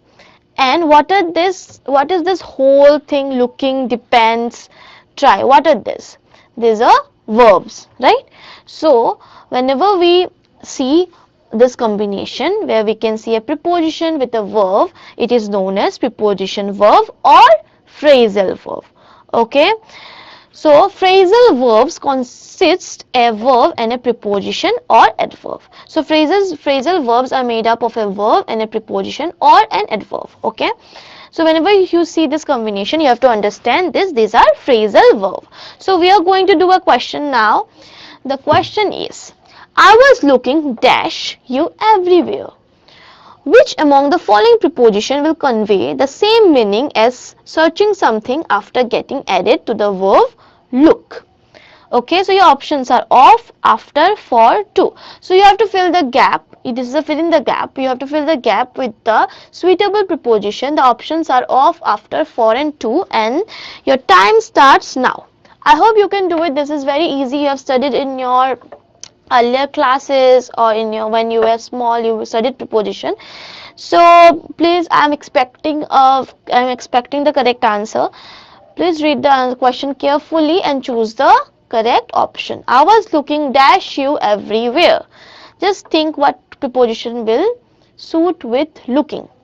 Okay, the options are of, after, for, to. So your time is up now. So the correct answer is for. I was looking for you everywhere. Correct? So for will go with looking. That's why it is the correct answer. Very good. Now we are moving with the class. Now can you see this word look?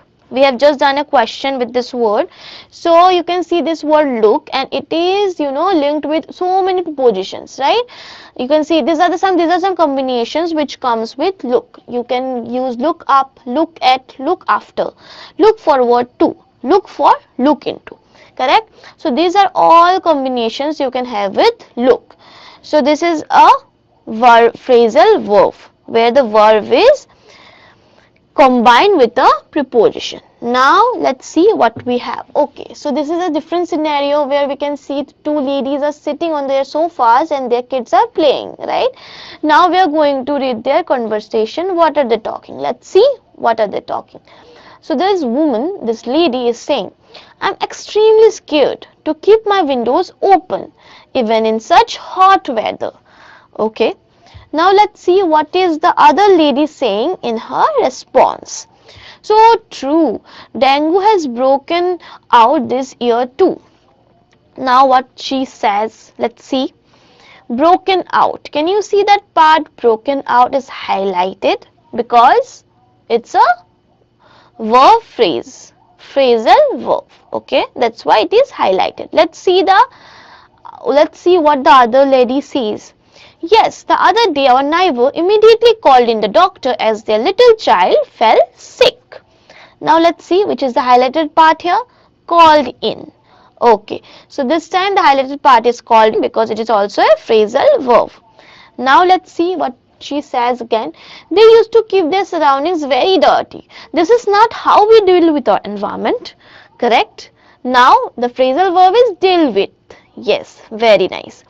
Now let's see what she says. It is quite important to take care of ourselves as well as our loved ones. Correct? Now let's see.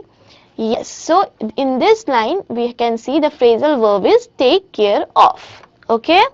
Now these are the phrasal verb we saw in the conversation. One is break out, call in, take care of, and deal with. Correct? So these are some combinations of a verb with a preposition. Break out, break is the verb, out is the preposition. Call is the verb, in is the preposition. Take care of, take care is the verb, and of is the preposition. Deal with, deal is the verb, with is the preposition. So this is how we form a phrasal verb. Okay? Now we are going to see they are also saying that these are the phrasal verb. They come with a preposition. So whenever you will see a verb coming with a preposition, it makes a phrasal verb. Okay, and phrasal verb is a combination of two words which are helping each other to give a powerful meaning. So the two words will be a preposition and a verb, and you have seen so many examples. And what is a verb? Verb is a word that help us to express an action, occurrence, whatever we are doing. It's a verb. And one more thing, what did I teach you? What is an irregular verb? Irregular verb is that category of verb which, we follow a basic rule when we divide the verb in their four parts. That is, its voice form, ing form, past form, and past participle form. But in case of irregular verb, sometimes it doesn't change its form. Okay, it remains the same, and sometimes it changes its form, but not in the common way. It changes its form in a different way, just like dream. We have studied dream, right? The word dream. So dream did not change, right? The dream did not change like dream, dreaming, dreamed, like that. Yeah, dreaming is correct, but we didn't write dreamed. We wrote dreamt. Correct? So these are some examples of irregular verbs. So these are some new things you learned. Okay, so these are some the things which you have to keep in your mind while doing phrasal verb. And one more thing, auxiliary verb. So what is auxiliary verb? These are helping verb. And what is modal verb? These are also helping verb. So I told you that verbs are divided into four basic parts, like base form, ing form, past participle form. Again, you have to divide verb phrases in four categories. One is main verb, then you can see auxiliary verb with verb in ing form. Then again you will see auxiliary verb with verb in past participle form. Then you see modal verb with verb in their main form. Okay, so auxiliary verb is helping verb. You have to use it with the verb in ing form. Then again you have to use auxiliary have, has with verb, but in their past participle form. And the last one is modal verb with verb in their main form. That means you don't need to change the verb, you don't need to change the form of the verb. It will remain in their main form, but this time you have to use it with a modal verb. And the first one was only main verb. In first category you just need to use the main verb. So that is all we learned in this session. Let's see what we have. We are going to do a question now. So now you have to identify the phrases in the following sentences. The sentences are: the rooster wakes me up every morning. So what is the phrase here? Wakes me up. Very good. Now we will see the next sentence. Here we see a classroom, and this teacher is saying, okay, not this teacher, the student is saying, may I get in, ma'am? So the get in is the phrase here. Now let's see what sentence we have with us. So yeah, the students took down the notes during the class. Took down is a phrase here, phrasal verb. Now let's see. Okay, so you can see the fire has broken out and the fireman helps to put out fire. So put out is the phrase here in these sentences. Now is a summary, where you can see the definition of verb phrase. When the verb of a sentence comes with another word that conveys the meaning of the verb together, both of them frame a verb phrase. Correct? So you have to write this definition. Okay, you have to write this definition, and you have to also you have to also remember all the meanings, like what is a verb. Okay, how these verbs are divided into four basic parts. The verbs are divided into four basic parts, that is their basic form, ing form, past participle form, past form. Okay, this is how we divide verb. Now we have how verb phrases are divided. Verb phrases are divided into four parts. The first part is main verb. The second part is auxiliary verb, be verb plus a verb in its ing form. The third part is auxiliary verb, have form, have verb plus main verb in their past participle form. And the last one is modal verb plus main verb in its original form. So this is how verb phrase are divided in four parts, and verbs are divided in four parts. Okay, this is one thing. And how do you form a verb phrase? When a preposition is added with a verb, we form a verb phrases. Okay, here whenever you see a combination of a preposition and a verb, we get a phrasal verb. It may be sometimes an adverb in place of verb, but whenever you see this kind of combination, you have to understand that this combination is a phrasal verb. Okay, and what else we learned? Like we learned irregular verb. What is irregular verb? Irregular verbs are those verbs which doesn't change its form. If it changes also, it doesn't follow the common rule. Okay, sometimes it stays in its form, like put. So put, you cannot write putten, putted, right? Ing form will be there, ing form will always be there, but in past participle or past form, it doesn't change its form, it remains put remains put only. Okay, and you can see some words like dream. Okay, so dream, dreaming, but you cannot write dreamed, dreamed, right? So we change dream into dreamt, like this, correct? So these are some words which are the examples of irregular verbs. We have done an question related to irregular verbs also. Then you have seen one word, that is look, which is a verb, and we have seen so many combinations which are coming with look, correct? And these all those combinations were correct. So it's up to you how you use these combinations according to the questions. Okay, so for that you need to practice a little bit. After this class you have to keep all the points in your mind, because I have explained you again and again, so that you won't miss any of the points. So this is the definition of verb phrase, and I hope you have written it down. Now we are moving with our last question. So this is the situation. Let's read it. What is happening here? Ravi's grandmother is sick. So his mother once visit her. But his mother did not want to leave his younger sister alone at home, as she is very small. So Ravi assured his mother that he will look after his sister until she comes back. Which moral value is Ravi displaying in this situation? So I'm reading the question again. Listen to me carefully. Okay, that's a very easy situation. You just need to tell me what moral value is here, present here. Okay, Ravi's grandmother is sick, so his mother wants to visit her, but his mother did not want to leave his younger sister alone at home, as she is very small. So Ravi assured his mother that he will look after his sister until she comes back. Which moral value is Ravi displaying in this situation? So you have four options: honesty, friendship, responsibility, caring. So what do you think? Why did Ravi do this for her mother? Why did Ravi take care of his younger sister when his mother is not at home? What do you think? What moral value Ravi is having here right now? So I have started the timer. So what do you think? You have to choose the correct moral value here. Is it because of honesty, or is it because of friendship, or is it responsibility, or is it caring? What do you think? Why did Ravi do this for his mother? Why did he take care of his sister when his mother was not at home? So if this situation happens with you, what do you do? Do you also do the same thing Ravi did? Because I do the same thing with Ravi did, because this is something we need to do, right? So your timer is up. I can see that the C is the correct answer here, that is responsibility. Okay, so Ravi is the elder brother of his younger sister, right? So he is the older one, so it is his responsibility to take care of his younger sister, because she is very small and his mother is also not at home.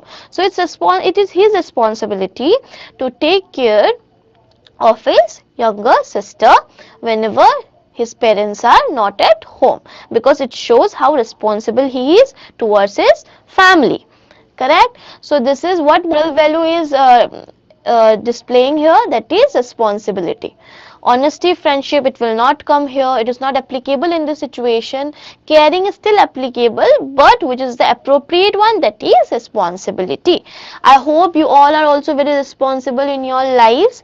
Now we are done with this session. I hope you have understood whatever I have taught you about verb phrases, and I have told you many other things also, like what is verb, what are preposition, what is irregular verb, what is auxiliary verb, what is modal verb, so many things, little things I have taught you. I hope everything you have understood. Now it's up to you how you rate me, how you rate my class, because I hope you have understood.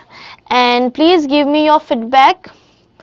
You have four options: happy, quite good, satisfactory, confused. I am starting the timer. Okay, your timer has started. Please choose the correct option. And if you have any confusion, please let me know. I will clear it in your the next class. So you have 14 seconds. You have now 10 seconds left to choose the correct option for this class. Yes. Okay. So thank you very much, students. I will see you on your next class.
Good morning students, welcome to tele education class.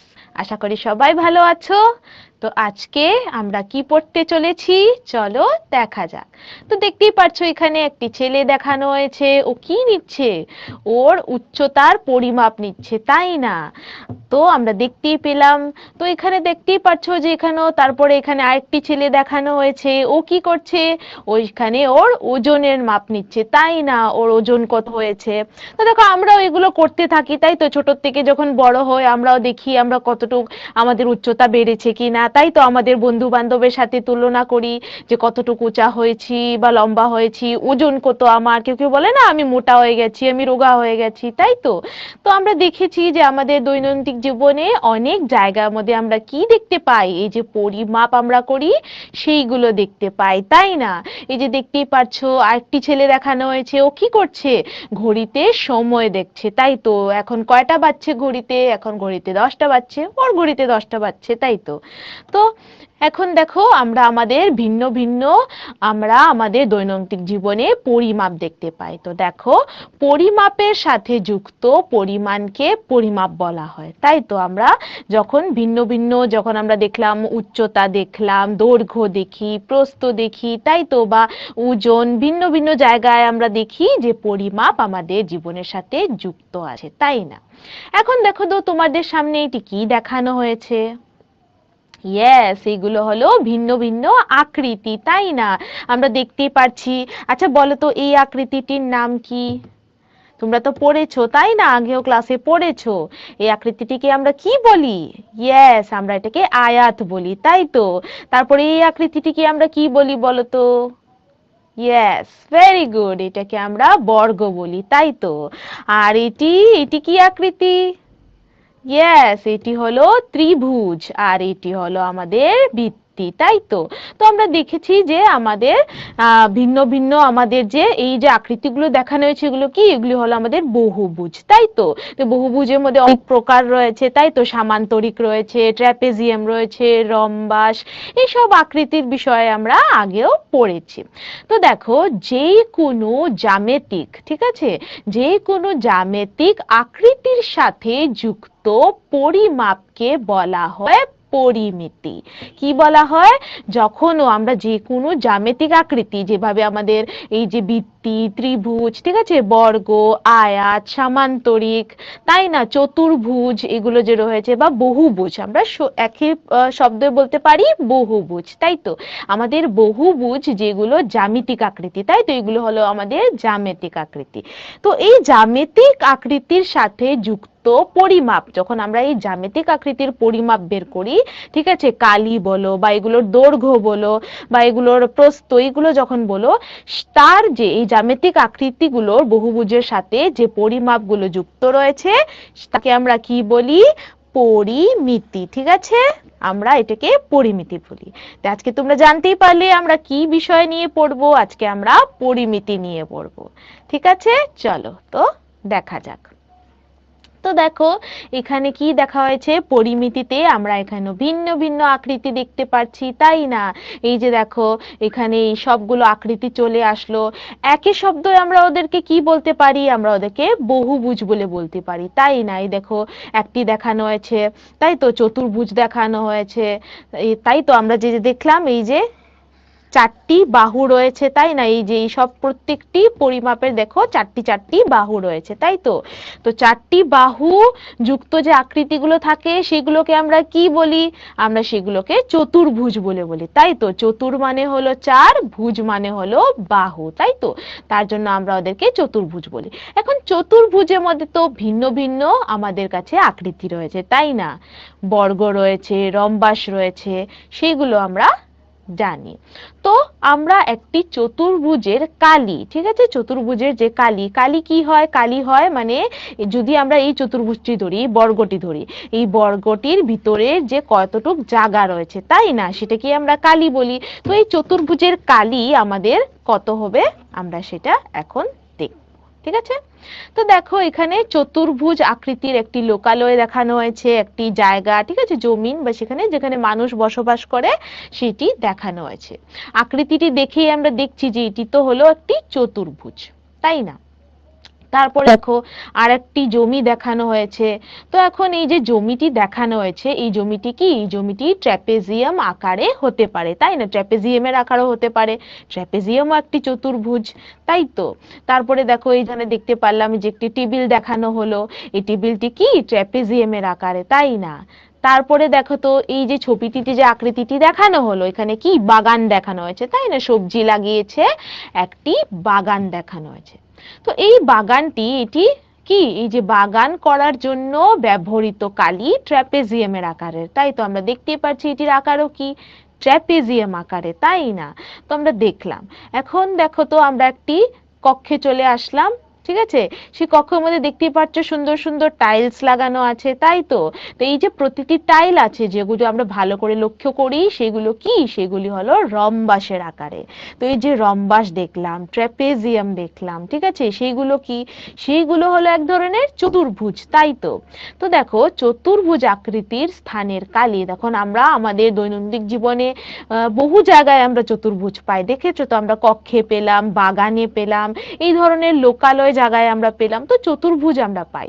তো এই ধরনের চতুর্ভুজের কালি আমরা কি করে বের করি? যখন আমাদের কাছে এই ধরনের চতুর্ভুজ আসে, তখন কালিটি আমরা কি করে বের করি? তো চলো শিখা যাক। দেখো এখানে একজন লোক দেখানো হয়েছে, উনি কি, উনি এখন বুঝিয়ে দিচ্ছেন যে তোমাদের যে জমিটি আছে সেটির কালি তোমরা কি করে বের করবে। তো দেখো চলো আমরাও ওনার সাথে এই জমির কালিটি বের করি। দেখতেই পাচ্ছ এই জমিটির আকারটি অল্প অদ্ভুত ধরনের, তাই তো। তো যখন এই ধরনের জমি বা আকার আমাদের কাছে আসে, আমরা এটির কালি কি করে বের করব? চলো আমরা দেখব। তো দেখো এই জমির কালি কিভাবে বের করা যায়, এটি আমাদের প্রশ্ন। তো দেখো প্লট বা এই জায়গাটি যে আমরা কি প্লট বলছি, এই প্লটের ভিন্ন নিয়মিত আকারে বিভক্ত করা হয়েছে যা পরিচিত।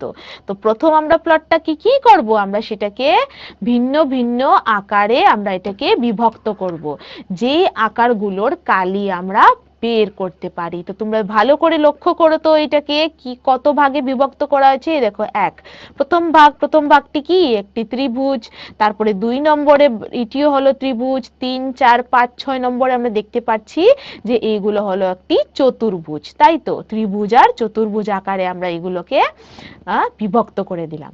এখন যখন আমাদের এই জমির কালি বের করতে হবে, আমরা কি করব, এই যে নিয়মিত আকৃতির কালির যোগফল করব, তাই তো। আমরা এই যে 1 নম্বর 2 নম্বর তারপরে 4 3 5 6 এই সবগুলোর কালি আলাদা আলাদা করে বের করব, আর সেগুলোকে যোগ করে দিলেই আমাদের এই যে পুরো জমিটি রয়েছে, পুরো প্লটটি রয়েছে, এটির কালি বেরিয়ে যাবে। ঠিক আছে, সবাই বুঝলে? চলো তো দেখো আমরা এখন সেটি করে দেখব। প্রথম আমরা নিলাম আমাদের 5 নম্বর আকৃতি। এটি কি আকৃতি? এটি হলো একটি আয়াত আকৃতি, তাই না? তো এই আয়াতের প্রথম আমরা কালি বের করব। এখন আয়াতের কালি বের করার আমাদের কি রয়েছে দেখি তো। আয়াতের কালি কি করে বের করি আমরা? দৈর্ঘ্য ইন্টু প্রস্থ, তাই না? দৈর্ঘ্যকে প্রস্থ দিয়ে গুণ করলেই আমরা এই আয়াতের কালি বের করতে পারি। দেখতেই পাচ্ছ এটি হলো আমাদের দৈর্ঘ্য আর এটি হলো আমাদের প্রস্থ, তাই না? তো এখান থেকে আমরা 5 নম্বর যে আমাদের আয়াত রয়েছে সেটির কালি বের করব। তারপরে আমাদের 6 নম্বর, এটি কি আকৃতি বলতো সবাই? ইয়েস, ভেরি গুড, এটি হলো একটি বর্গাকৃতি, তাই না? এটি হলো একটি বর্গ। তো বর্গর কালি আমরা কি করে বের করি? বর্গর কালির জন্য সমীকরণটি কি? ইয়েস, বর্গর আমরা বাহুর সাথে বাহুকে গুণ করলেই আমরা বর্গের কালি পেয়ে নেব, তাই না? তারপরে এটি একটি কি আকৃতি বলতো সবাই? ইয়েস, ভেরি গুড, এটি হলো একটি সামান্তরিক, তাই তো। আমরা দেখলাম এটি হলো একটি সামান্তরিক। তো সামান্তরিকের কালি বের করার কি সমীকরণ আছে আমাদের কাছে? সামান্তরিকের কালি আমরা কি করে বের করতে পারি? এই দেখো, সামান্তরিকের কালির জন্য আমাদের ভূমির পরিমাপ আর সামান্তরিকের উন্নতির পরিমাপটি লাগবে, তাই তো। এই যে এখান থেকে যে আমরা এই যে রেখাটি টেনে দিলাম সেটাকে আমরা কি বলি? সেটাকে উন্নতি বলি, তাই না? উচ্চতা বা উন্নতি। তো এই উন্নতি আর ভূমির পরিমাপ পেলেই আমরা এই সামান্তরিকের কালি বের করে নিতে পারবো, তাই তো। ভূমির সাথে উন্নতির গুণ। তারপরে আমাদের কি রয়েছে? এই ত্রিভুজ রয়েছে। ত্রিভুজের আমরা কালির কি করে বের করি বলতো? এই দেখো ত্রিভুজ রয়েছে, ত্রিভুজ হলো হাফ মানে আধা কে আমরা গুণ করব ভূমি আর উন্নতি, তাই তো হাফ ইন্টু ভূমি ইন্টু উন্নতি, তাই তো তার জন্য আমাদের ত্রিভুজের কালি বেরিয়ে যাবে। তো দেখো এইভাবে করে আমরা প্রতিটি যে আমাদের কাছে বহুভুজ রয়েছে, তাই তো এই সবগুলোকে আমরা বহুভুজ বলতে পারি। এই যে ত্রিভুজ, তারপরে সামান্তরিক, হ্যাঁ আমাদের আয়াত, বর্গ, সেই সবগুলোর আমরা এইভাবে করে কালি বের করব। আর কালিকে বের করে যোগ করে দিলেই আমরা এই যে আমাদের জমি আছে বা প্লট আছে তার আমরা কালি পেয়ে নেব। ঠিক আছে, তো এটি হলো এক ধরনের উপায়, তাই তো। তো দেখো সমস্ত পরিচিতি আকৃতির কালির যোগফল করে আমরা জমির কালি খুঁজে পেতে পারি, তাই তো সেগুলোকে আমরা কি বলবো, বহুভুজ বলে বলবো। তো দেখো এইটি যে কোনো বহুভুজের কালি বের করার জন্য একটি উপায়। ঠিক আছে, আমাদের কাছে খালি দেখো এই জমিটি তো দেওয়া আছে, এই জমিটি ছাড়া আমাদের অন্য আকৃতিরও জমি আমরা পেতে পারি, তাই না? তো সেই সবগুলোর জন্য তোমরা এইভাবে উপায় করতে পারো, আর এই উপায় দ্বারা তোমরা বের করতে পারো কালি। ঠিক আছে, তো চলো একটি প্রশ্নের সময় হয়ে গেল। দেখো প্রশ্নে জিজ্ঞেস করা হয়েছে ভূমি বি এবং উন্নতি এইচ হলে সামান্তরিকের কালি কত হবে, জিজ্ঞেস করা হয়েছে। দেখো অপশনে কি কি আছে, A half B into H, B হলো আমাদের ভূমি, এইচ হলো আমাদের উন্নতি। অপশন বি তে আছে B into H, option C তে আছে 1/3 বি ইন্টু এইচ, আর অপশন ডি তে আছে 1/4 বি ইন্টু এইচ। এখনই আমরা এটা পড়লাম, তাই না? আমি আশা করি সবাই শুদ্ধ উত্তর দিতে পারবে। তো চলো আমি তোমাদেরকে 30 সেকেন্ড সময় দিয়ে দিলাম। সামান্তরিকের কালি কত হবে? ভূমিকে বলা হয়েছে বি আর উন্নতিকে বলা হয়েছে এইচ। ভালো করে অপশনগুলো দেখো, আমি আশা করি সবাই শুদ্ধ উত্তর দিতে পারবে।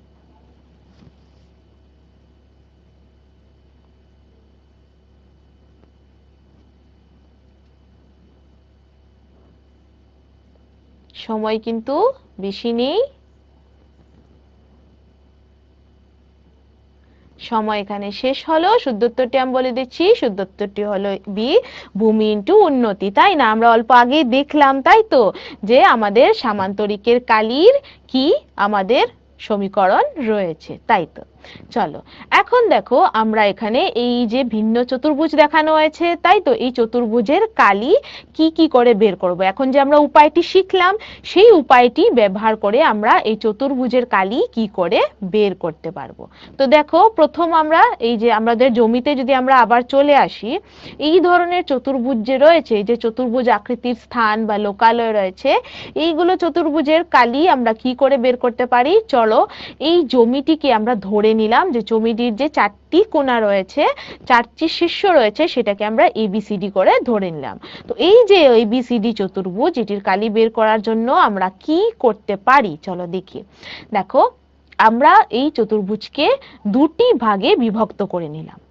এখন তোমরা দেখে বলো যে আমরা এই দুটি ভাগে যে বিভক্ত করেছি, এই দুটি ভাগে যে আমরা দুটি আকৃতিও পেয়েছি, তাই না? এই আকৃতি কি আকৃতি বলো তো সবাই? ইয়েস, ভেরি গুড, এগুলো হলো ত্রিভুজ, তাই তো। তো আমরা এখন বলো তো এই এবিসিডি চতুর্ভুজের কালি বের করার জন্য কি করতে পারি। আমরা এই প্রথম ত্রিভুজ আর এই 2 নম্বর ত্রিভুজের কালি বের করব, সেটাকে যোগ করে দিব, তাহলে আমাদের এবিসিডি যে চতুর্ভুজ রয়েছে সেটির কালি বেরিয়ে যাবে, তাই না? এই যে দেখতে পাচ্ছ ত্রিভুজ এবিডি এর কালি, তার সাথে আমরা যোগ করব ত্রিভুজ বিসিডি এর কালি, তাই তো। এখন এই যে আমরা দেখলাম আমাদের কি লাগবে, এখানে ত্রিভুজ, দুটি ত্রিভুজের কালি লাগবে। তো কালি বের করার জন্য আমাদের কি লাগবে, ভূমি লাগবে আর উন্নতি লাগবে, তাই তো। আমরা পড়েছিলাম যে একটি ত্রিভুজের কালি বের করার জন্য কি হয়, হাফ ইন্টু ভূমি ইন্টু উন্নতি, তাই তো। তো আমরা ভূমি আর উন্নতি প্রথম বের করব। তো ভূমি আর উন্নতি বের করার জন্য দেখতেই পাচ্ছ আমরা যে এ বি ডি ত্রিভুজটি যে রয়েছে তার জন্য আমাদের ভূমিটি কি, ভূমি হলো এখানে বিডি, এই যে বিডি লাইনটা এটি হলো ভূমি আমাদের এবিডি। এই যে এবিডি প্রথম এই ত্রিভুজ, এই ত্রিভুজটির জন্য আমরা প্রথম কালি বের করব। তো তার ভূমিটি কি, ভূমি হলো এখানে বিডি। দেখো ভূমিটি বিডি কেন ধরা হয়েছে, কেন কি আমাদের যে এইখানে চতুর্ভুজটি রয়েছে তার এই ত্রিভুজ আর এই ত্রিভুজ, এই দুটি ত্রিভুজেরই ভূমি যেহেতু এক আমরা পেতে পারি, তার জন্যই আমরা এই যে বিডি আছে এটাকে আমরা ভূমি বলে ধরে নিয়েছি। তো বিডি যদি আমরা ভূমি ধরি তাহলে আমাদের উন্নতিটি কি হবে, আমরা যে এ শীর্ষবিন্দুর থেকে, তাই তো আমাদের যে এ রয়েছে এইটার থেকে আমরা একটি সোজা যদি আমরা একটি টানি, রেখা টানি, সেটি আমাদের উন্নতি হবে, তাই তো। তো তার জন্য উন্নতিকে আমরা ধরে নিচ্ছি H1 করে, ঠিক আছে। ত্রিভুজ এ বি ডি এর জন্য ভূমি হলো আমাদের বিডি আর উন্নতি হলো আমাদের H1। সেই একইভাবে আমাদের যে ত্রিভুজ বিসিডি রয়েছে তার জন্য ভূমি আমরা বিডি বলে ধরে নিয়েছি, বিডিটা আমরা ভূমি বলে ধরেছি আর উন্নতিটি আমাদের H2 করে ধরে নিয়েছি, ঠিক আছে। এখন আমরা কি করব, এটার খালি যোগ করে দেব, তাই তো। তো চলো আমরা এটাকে যোগ করে দেখি। দেখো এটাকে আমরা যোগ করে দিলাম। এখন দেখতেই পাচ্ছ তোমরা এই যে বিডি আর বিডি রয়েছে এটি দুটিতে একই, তো আমরা সেটিকে আমরা এক করে বের করে দিলাম। দেখো এক করে আমরা বের করে দিলাম আর খালি যে দুটোর উন্নতিগুলো রয়েছে সেইগুলাকে আমরা যোগ করে দিলাম। তো এই যে বিডিটা যে রয়েছে, যে ভূমি রয়েছে, সেটাকে আমরা ডি করে ধরে নিলাম, ঠিক আছে। বিডি কে আমরা এখন ডি করে ধরে নিলাম, মানে এই পরিমাপটি আমরা ডি করে ধরে নিলাম। ধরে দেখো আমাদের এই চতুর্ভুজের কালি আমরা পেয়ে নিচ্ছি, ঠিক আছে। সহজ আছে, তাই না? তো দেখো যেখানে ডি হলো একটি কর্ণের দৈর্ঘ্য, মানে আমাদের যেই চতুর্ভুজ রয়েছে, ভালো করে যদি আমরা লক্ষ্য করি, এই চতুর্ভুজের দুটি কর্ণ কি, এই বিডি আর এই এর থেকে যদি আমরা একটি সোজা সি পর্যন্ত টানি, তখন এই দুটি কি হবে, আমাদের চতুর্ভুজের কর্ণ হবে। তো আমরা ভালো করে যদি লক্ষ্য করি, বিডি হলো কি আমাদের চতুর্ভুজের একটি কর্ণ, তাই না? আর H1 এবং H2 হলো কর্ণ আঁকার জন্য নিয়মিত উন্নতি। সেটি আমরা কর্ণ তো নয়, কিন্তু সেটি আঁকার জন্য একটি উন্নতি আমরা বলতে পারি, ঠিক আছে। সবাই বুঝলে? তো চলো এই নিয়মটি ব্যবহার করে আমরা ভিন্ন ভিন্ন চতুর্ভুজের কালি বের করতে পারি। তো দেখো এখানে বলা হয়েছে যে আলোচ্য পদ্ধতি দ্বারা নিম্নলিখিত বিশেষ চতুর্ভুজের কালি নির্ণয় করো, বলা হয়েছে। তো দেখো আমাদের কাছে এমনি ট্র্যাপেজিয়াম বা রম্বাস এইগুলো বের করার জন্য কিন্তু আমাদের কাছে সমীকরণ আছে, ঠিক আছে। কিন্তু আমাদের কাছে যদি ভাবো আমি সমীকরণ ভুলে গেলাম, এখন পরীক্ষাতে তুমি গেলে, ঠিক আছে, তোমাকে একটা রম্বাস দেওয়া হলো, যে রম্বাসের এমন এমন এমন, ঠিক আছে, পরিমাপ দেওয়া হলো, কিন্তু সেখানে গিয়ে তুমি ভুলেই গেলে যে এই রম্বাসের কালি কি করে বের করবো, আমাকে তো মনে নেই, তাই তো, সমীকরণটি মনে নেই। তখন তোমরা কি করতে পারো, এই পদ্ধতিটি ব্যবহার করেও কিন্তু তোমরা কালিটি বের করতে পারো। খালি তোমাকে কি করতে হবে, এটাকে দুটি ভাগে বা চারটি ভাগে বিভক্ত করে নাও, ত্রিভুজ হয়ে যাবে, তাই না? তো সেখান থেকেও তোমরা কালিটি বের করতে পারো, ঠিক আছে। তো দেখো যে কোনো একটি কর্ণ আঁকো, এই যে দুটি যে আমাদের কাছে চতুর্ভুজ দেখানো হয়েছে, এখানে আমরা একটি যে কোনো কর্ণ আঁকবো। নিয়মটি তোমরা দেখবে ভালো করে, দেখতেই পাচ্ছ আমরা যে যে চতুর্ভুজটি আছে সেটির প্রথম কর্ণ আমরা আঁকবো, ঠিক আছে। যে কোনো একটি কর্ণ আমরা এঁকে নিলাম। তারপরে দেখো কি করতে হবে, তারপরে আমাদের আঁকা কর্ণর জন্য উন্নতি নির্মাণ করো, ঠিক আছে। সেই প্রত্যেকটি যে আমরা কর্ণ আঁকলাম তার আমরা উন্নতিটি বের করব। তো দেখতেই পাচ্ছ এই চতুর্ভুজের কারণে এই দুটি হলো উন্নতি, আর এই রম্বাস যে রয়েছে তার জন্য উন্নতি কি, আমরা দেখতে পাচ্ছি যে এইটি একটি ত্রিভুজ আর এইটি একটি ত্রিভুজ, তাই তো। তো এই ত্রিভুজের জন্য এটি হলো উন্নতি আর এটি হলো উন্নতি, তাই না? তো আমরা উন্নতি আঁকলাম। উন্নতি আঁকার পরে কি করবে, যে প্রাপ্ত দুটি ত্রিভুজের কালি নির্ণয় করো এবং তারপর চতুর্ভুজের কালি পেতে কালিগুলো যোগ করো, যেটা আমরা আগে শিখলাম সেই জিনিসটি আমরা করব, ঠিক আছে। তো তোমাদের যদি পরীক্ষাতে তোমরা ভুলেও যাও যে সেটি কি করে বের করব, তোমরা এই পদ্ধতিতেও বের করতে পারো।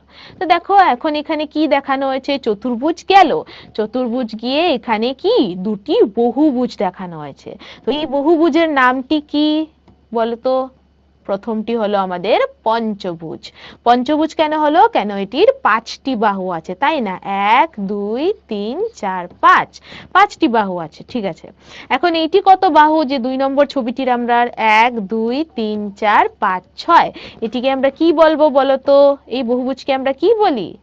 ইয়েস, এটাকে আমরা ষড়ভুজ বলে বলি, তাই তো। 6টি বাহু আছে বলি আমরা এটাকে ষড়ভুজ বলে বলি। তো পঞ্চভুজ, ষড়ভুজ এই ধরনের যদি আকৃতি থাকে তো এগুলোর কালি আমরা কি করে বের করব? দেখো, যে কোনো বহুভুজের ক্ষেত্রে এই পদ্ধতিটি প্রয়োগ করা যেতে পারে। আমরা যে আগে পদ্ধতিটি শিখলাম সেটা আমরা যে কোনো বহুভুজের জন্যই ব্যবহার করতে পারি। মানে এটা জরুরি নয় যে সেটিকে চতুর্ভুজই হতে হবে।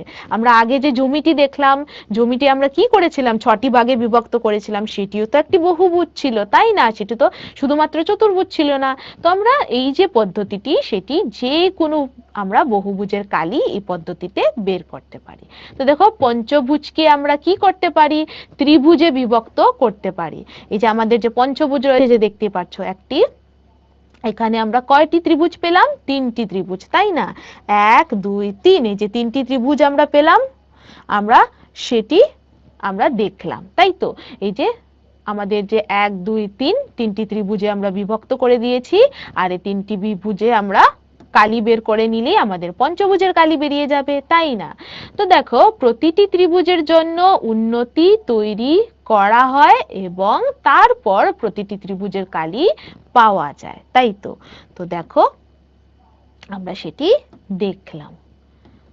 এই দেখো, আমরা দেখতে পাচ্ছি প্রথম এটি হলো এই ত্রিভুজের উন্নতি, তারপরে এই ত্রিভুজের উন্নতি, তারপরে এই ত্রিভুজের উন্নতি। উন্নতি বের করে নিলাম, আর আমরা তো জানি ভূমির পরিমাপ হলো এইটি হলো এটির ভূমি, তারপরে এই দুটি ত্রিভুজের জন্যই এই একটি ভূমি, তাই তো? তো এগুলোর পরিমাপ যদি আমরা পেয়ে নেই, আমরা বের করতে পারি এই পঞ্চভুজের আমরা কালি বের করতে পারবো। পদ্ধতিটি সহজ আছে, তাই না? খালি তোমাদেরকে বুঝতে হবে। তো দেখো, ত্রিভুজের কালি যোগ করলে আমরা পঞ্চভুজের কালি বের করতে পারি। ঠিক আছে, চলো। তো দেখো, এখানে একটি কার্যকলাপ আমাদেরকে করতে বলা হয়েছে। কার্যকলাপটি কি, যে আলোচিত পদ্ধতি দ্বারা কয়েকটি বহুভুজের কালি নির্ণয় করো। যে এখন আমরা যে পদ্ধতিটি শিখলাম সেটি দিয়ে আমরা বহুভুজের কালি নির্ণয় কি করে করব সেটি আমরা দেখব।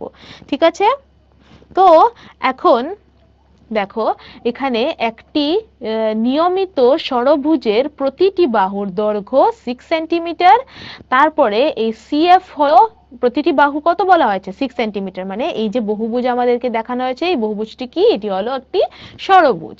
এটির প্রতিটি যে বাহু আছে তার দৈর্ঘ্য কত, 6 সেন্টিমিটার। তারপরে বলা হয়েছে সিএফ, মানে এই যে এই পরিমাপটি, এই সিএফ টি কত, এই সিএফ হলো 12 সেন্টিমিটার। আর এই কোথায়, এই যে এই সেটির পরিমাপ দেওয়া আছে 10.4 সেন্টিমিটার। তো এইগুলো পরিমাপ দিয়ে আমাদেরকে কি করা হয়েছে, জিজ্ঞেস করা হয়েছে এটির কালি বের করতে। তো চলো বের করা যায়। দেখো, প্রথম তো আমরা এই যে ষড়ভুজ আছে সেগুলোতে কি কি আমাদের দেওয়া আছে সেগুলো আমরা লিখে নিই। সিএফ, এই, তারপরে প্রতিটি বাহুর পরিমাপ আমাদের কাছে দেওয়া আছে, সেগুলো আমরা লিখে নিলাম। ঠিক আছে, চলো। এখন আমরা এই যে আমাদের ষড়ভুজ রয়েছে A B C D E F, সেটিকে আমরা কালি বের করার জন্য কি করব, আমরা সেটিকে দুটি ট্র্যাপেজিয়ামে বিভক্ত করব। প্রথম ট্র্যাপেজিয়ামটি কি, এ বি সি এফ, প্রথম এই ট্র্যাপেজিয়ামে আমরা বিভক্ত করলাম। ঠিক আছে, তারপরে দেখো এফ সি ডি ই, এই ট্র্যাপেজিয়ামে আমরা এটাকে বিভক্ত করব।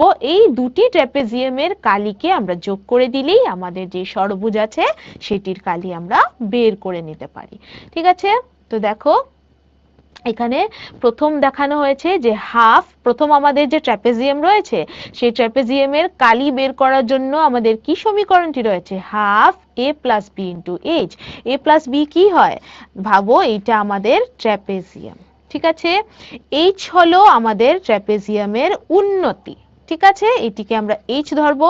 আর এ আর বি কি, এ হলো এই যে রয়েছে, এই যে এই বাহুটির পরিমাপ এটি হলো এ, আর এই বাহুর পরিমাপ এটি হলো বি। তো আমরা এখানে দেখতেই পাচ্ছি আমরা এখানে কয়টি ট্র্যাপেজিয়াম, দুটি ট্র্যাপেজিয়াম। তো এই যে এই পরিমাপটি রয়েছে, ঠিক আছে, এই এফসি যেটা হলো আমাদের দুটি ট্র্যাপেজিয়ামের যে ভূমি রয়েছে সেই ভূমির পরিমাপ আমরা দেখতেই পাচ্ছি, তাই তো? দুটি ট্র্যাপেজিয়ামের জন্য ভূমির পরিমাপ 1, এটি হলো 12 সেন্টিমিটার। আর এ হলো কি, এই যে এই পরিমাপটি আর এই পরিমাপটি, তো এই পরিমাপটিও দুটি ট্র্যাপেজিয়ামের জন্য 1, 6 সেন্টিমিটার আর 6 সেন্টিমিটার। খালি কি লাগবে, এই উন্নতির পরিমাপ। তো দেখো, এই উন্নতি দুটি ট্র্যাপেজিয়ামের জন্য আমরা দেখতে পাচ্ছি যে পুরো যে আমাদের এই রেখাটা আছে সেটির পরিমাপ কত দেওয়া, 10.4 সেন্টিমিটার। সেটাকে আধা আধা করে দিলেই তো আমরা উন্নতির পরিমাপ পেয়ে নিচ্ছি, তাই না? তো চলো করা যাক। সবাই বুঝলে তো এটা? ঠিক আছে, চলো। তো দেখো এটাকে আমরা কি করলাম, এইভাবে দুটি ট্র্যাপিজিয়ামের আমরা প্রথম তো সমীকরণ লিখে নিলাম, কালি বের করার সমীকরণ। তারপরে আমরা কি করলাম, এই যে হাফ, দেখো এই হাফ আর এই হাফ আর হাফ মিলিয়ে কত হয়ে গেল, এক হয়ে গেল, আধা আধা মিলিয়ে এক হয়ে গেল, ঠিক আছে। তারপরে আমাদের কি রয়েছে, এই যে এ বি আর এইচ উন্নতির পরিমাপটি। তো দেখো উন্নতির পরিমাপ আমাদের পুরোটি যদি 10.4 সেন্টিমিটার হয়, আধা আধা কত হবে, 5.2 সেন্টিমিটার। তো প্রতিটি যে উন্নতি রয়েছে ট্র্যাপিজিয়াম এবিসি আর ট্র্যাপিজিয়াম এফসিডি, ওদের উন্নতি কত পেলাম, 5.2 আর 5.2, যেটাকে যোগ করে আমাদের 10.4 সেন্টিমিটার হয়েছে, তাই তো। তো দেখো এখানে এজি আর জি এর পরিমাপ আমরা পেয়ে নিলাম, যেটা আমাদের এইচ দেওয়া আছে। আর এ এর পরিমাপ হলো আমাদের 6, বি এর পরিমাপ হলো আমাদের কত, 12। সেগুলো আমরা কি করলাম, আমাদের যে সমীকরণে বসিয়ে দিলাম, বসিয়ে দিলেই আমরা এই ষড়ভুজের আমরা কালি বের করে নিয়েছি। এখন কালি বের করার, কালির একক কি হয়, বর্গ আমাদের যে একক হয়, তাই না? বর্গ মানে বর্গ, যদি সেন্টিমিটার হয় তো বর্গ সেন্টিমিটার স্কোয়ার, তাই তো, সেটি আমরা দেখলাম। তো দেখো এখন আমাকে এই বিশেষ ত্রিভুজের কালি এখন কোনটি আমরা এখানে নেওয়া হয়েছে, যে এই ধরনের পরিস্থিতিতে কালি কিভাবে বের করা যায়। দেখো এখানে পরিমাপ দেওয়া হয়েছে কিছুটি। তো যখন তোমাদের কাছে এই ধরনের পরিস্থিতি হয় তখন আমরা কালি কি করে বের করি, তো আমরা তো দেখলামই। দেখো এখানে আমাদের ট্র্যাপিজিয়াম দেওয়া আছে, ঠিক আছে। ট্র্যাপিজিয়ামে আমরা কি করব, আমাদের সমান্তরাল বাহুগুলোর পরিমাপ এবং ট্র্যাপিজিয়ামের উন্নতি দেওয়া হয়েছে, ঠিক আছে। যেগুলো সমান্তরাল বাহু আছে সেইগুলোর পরিমাপ, সমান্তরাল বাহু কি হয়, প্যারালাল বাহু, তাই না। সেই সমান্তরাল বাহুর পরিমাপগুলো দেওয়া আছে আর উন্নতির পরিমাপ আমাদের কাছে দেওয়া আছে। তো চলো আমরা একটি কার্যকলাপের মাধ্যমে এটি বুঝি। তো দেখতেই পাচ্ছ এখানে কি হয়েছে, এখানে একটি গ্রাফের শীট নেওয়া হয়েছে, ঠিক আছে। এই গ্রাফ শীটকে আমরা কি করলাম, ট্র্যাপিজিয়ামের আকারে কেটে নেব। এই দেখতেই পাচ্ছ ট্র্যাপিজিয়ামের আকারে কেটে নিয়েছি। তো ট্র্যাপিজিয়ামের যে সমান্তরাল বাহুগুলো রয়েছে সেগুলোকে আমরা এ আর বি করে ধরে নিলাম, ঠিক আছে। তারপরে আমরা কি করলাম, দেখতেই পাচ্ছ মধ্যে দিয়ে, একদম ঠিক মধ্যে দিয়ে আমরা একটি রেখা এঁকে নিলাম। তারপরে আমরা কি করব, এই যে দেখো আমাদের সমান্তরাল বাহুগুলো এ এবং বি একক দ্বারা এবং ট্র্যাপিজিয়ামের উন্নতি এইচ দ্বারা উপস্থাপন করি, ঠিক আছে। এটির উন্নতি আমরা এইচ করে ধরে নিলাম, আর যে সমান্তরাল বাহু এ বি ধরে নিলাম, মধ্যের দিকে একটি সরল রেখা আমরা এঁকে নিয়েছি। তো দেখো দেখানো হাতে ভাঁজ করে ট্র্যাপিজিয়ামের দুটি সমান ভাগে ভাগ করো। এই যে সরল রেখাটি যে দেখানো হয়েছে সেইটিতে আমরা এই ট্র্যাপিজিয়ামকে ভাঁজ করে নেব, ঠিক আছে। তারপরে আমরা কি করব, এই ভাঁজটিকে খুলে আমরা এখানে মধ্যে দিয়ে আমরা সেটাকে কেটে নেব, ঠিক আছে। সবাই বুঝতে পারলে? দেখো দেখো এখান থেকে এখানে যদি আমরা টানি, এটি আমাদের কি দিচ্ছে, উন্নতিটি দিচ্ছে, তাই না। তো যখন আমরা এটাকে আধা আধা করে নিলাম তখন উন্নতিটাও তো আধা আধা হয়ে গেল, তাই না। তার জন্য H2 বলা হয়েছে, ঠিক আছে। তো দেখো প্রতিটি ট্র্যাপিজিয়ামকে কেটে নাও, কাটতে বলা হয়েছে। চলো আমরা সেটাকে কেটে নিই। তুমি সেটা ঘরেও কিন্তু চেষ্টা করে দেখতে পারো এই কার্যকলাপটি, ঠিক আছে। তারপরে দেখো কি করলাম, ভালো করে লক্ষ্য করো। প্রথম উপরের ট্র্যাপিজিয়ামকে আমরা সাইডে রাখলাম আর নিচের যে ট্র্যাপিজিয়ামটি ছিল সেটাকে উল্টে দিয়েছি। উল্টে দিয়ে আমরা কি করলাম, এই যে দুই ট্র্যাপিজিয়ামকে যোগ করে নিলাম। এখন তোমরা বলো তো এটি কি ধরনের আকৃতি আমরা পাচ্ছি। ইয়েস, আমরা এটি একটি সামান্তরিক পাচ্ছি, তাই না। যদি ভালো করে লক্ষ্য করো, এই হলো দুটি সমান্তরাল বাহু, তাই তো। আমরা দেখতে পাচ্ছি বিপরীত সমান্তরাল বাহু এই দুটি। তো এই ট্র্যাপিজিয়ামকে যে দুই ভাগ করে আমরা উল্টো করে যোগ করে দিলাম, আমরা কি পাচ্ছি, একটি সামান্তরিক পাচ্ছি, তাই তো।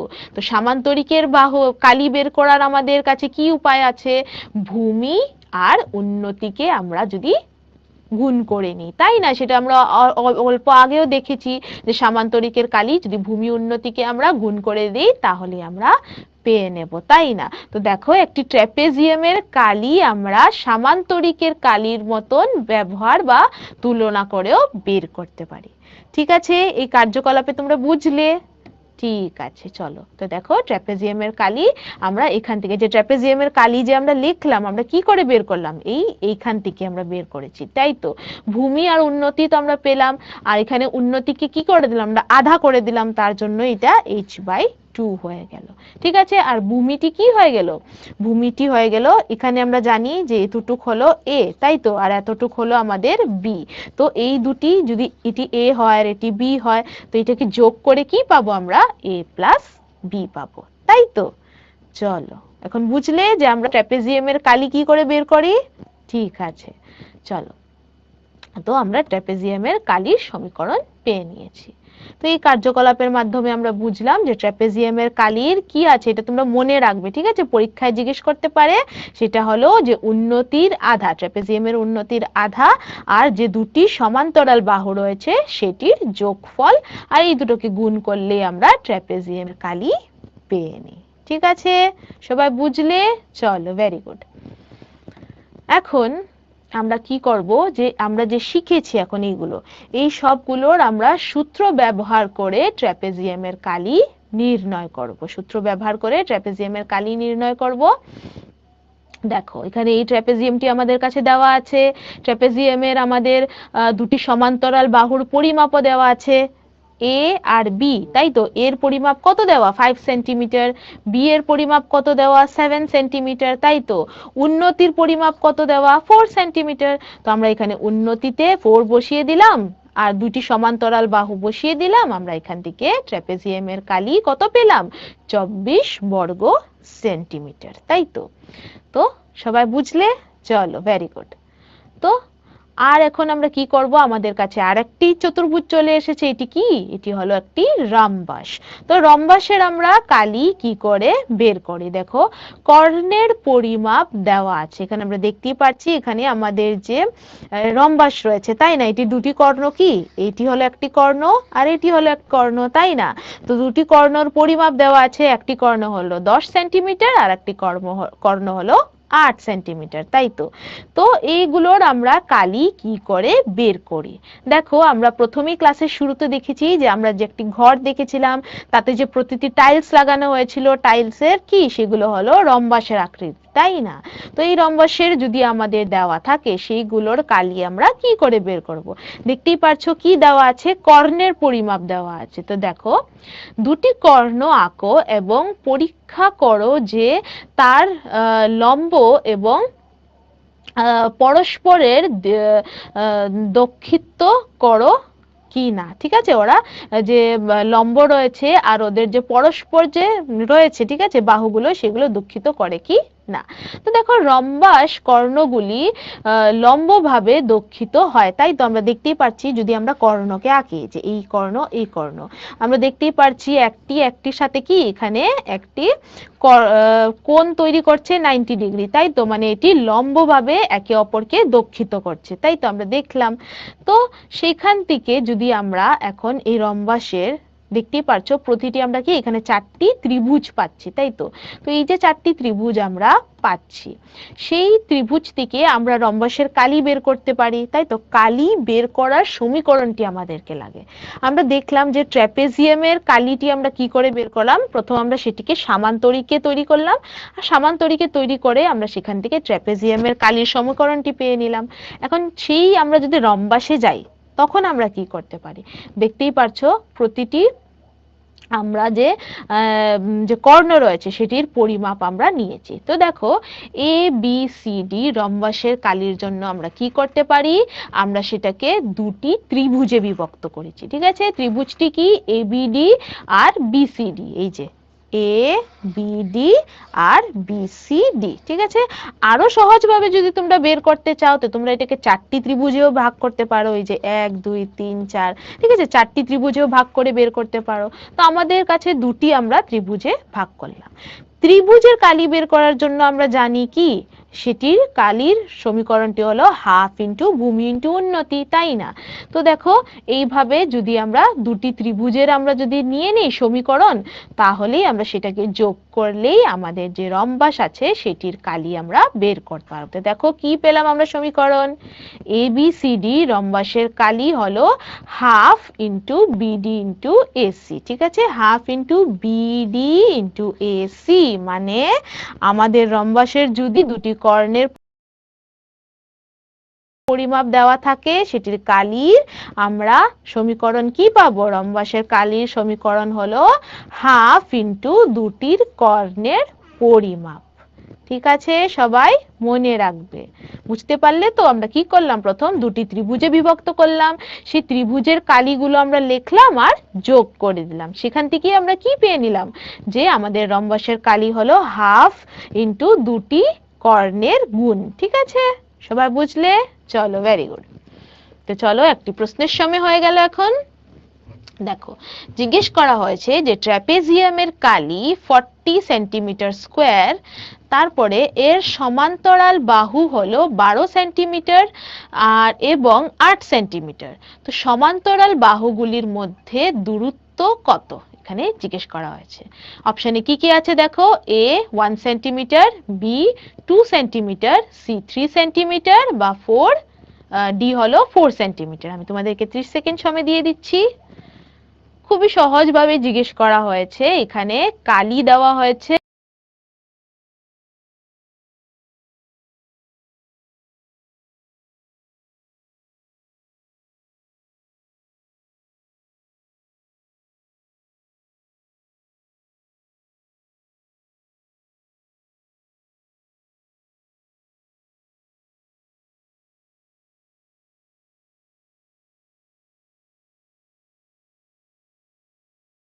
সময় এখানে শেষ হলো। শুদ্ধ উত্তরটি আমি বলে দিচ্ছি, শুদ্ধ উত্তরটি হলো ডি 4 সেন্টিমিটার। ঠিক আছে, দেখো দুটি বাহুর পরিমাপ কি দেওয়া, 12 আর 8, তাই তো? এটি হলো 8 আর এটি হলো 12, তাই তো এখানে বলা হয়েছে।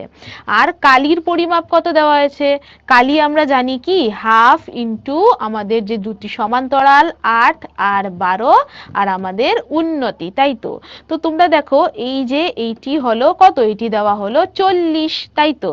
তো তোমরা যদি এইটা এই দিকে নিয়ে আসো, সেখান থেকে তোমরা এটির উন্নতির পরিমাপ বের করে নিতে পারবে। ঠিক আছে, সবাই বুঝলে? চলো, ভেরি গুড।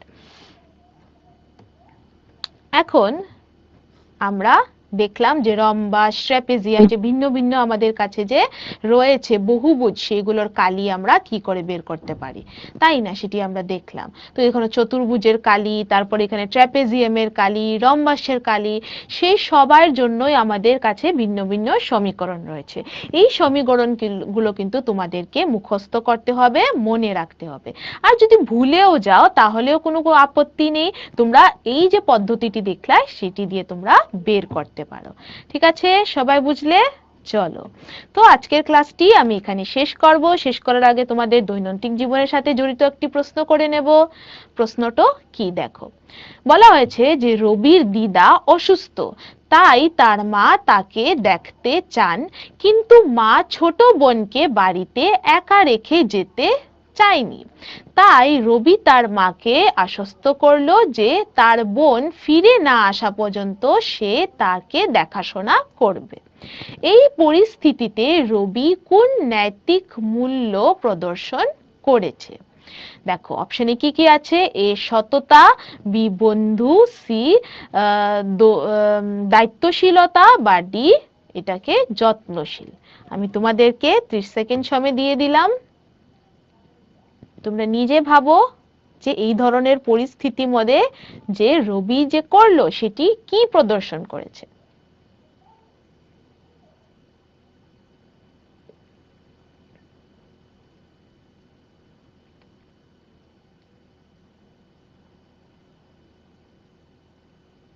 সময় কিন্তু বেশি নেই, সময় এখানে শেষ হয়ে গেল। আমি বলছি শুদ্ধ উত্তরটা হবে কি? শুদ্ধ উত্তরটা হবে সি, দায়িত্বশীলতা, তাই না? রবি ওর বোনকে দেখাশোনা করবে। এটি কি বোঝাচ্ছে? যে এটি হলো ওর দায়িত্ব, তাই তো? এটি হলো ওর দায়িত্ব, ওর বোনের প্রতি ওর দায়িত্ব, ওর দিদার প্রতি ওর দায়িত্ব, ওর মার প্রতি ওর একটি দায়িত্ব, তাই তো? সেটি ও এখানে বোঝাচ্ছে। তে আজকের ক্লাসটি শেষ করার আগে তোমাদের জন্য একটি বিশেষ ঘোষণা রয়েছে।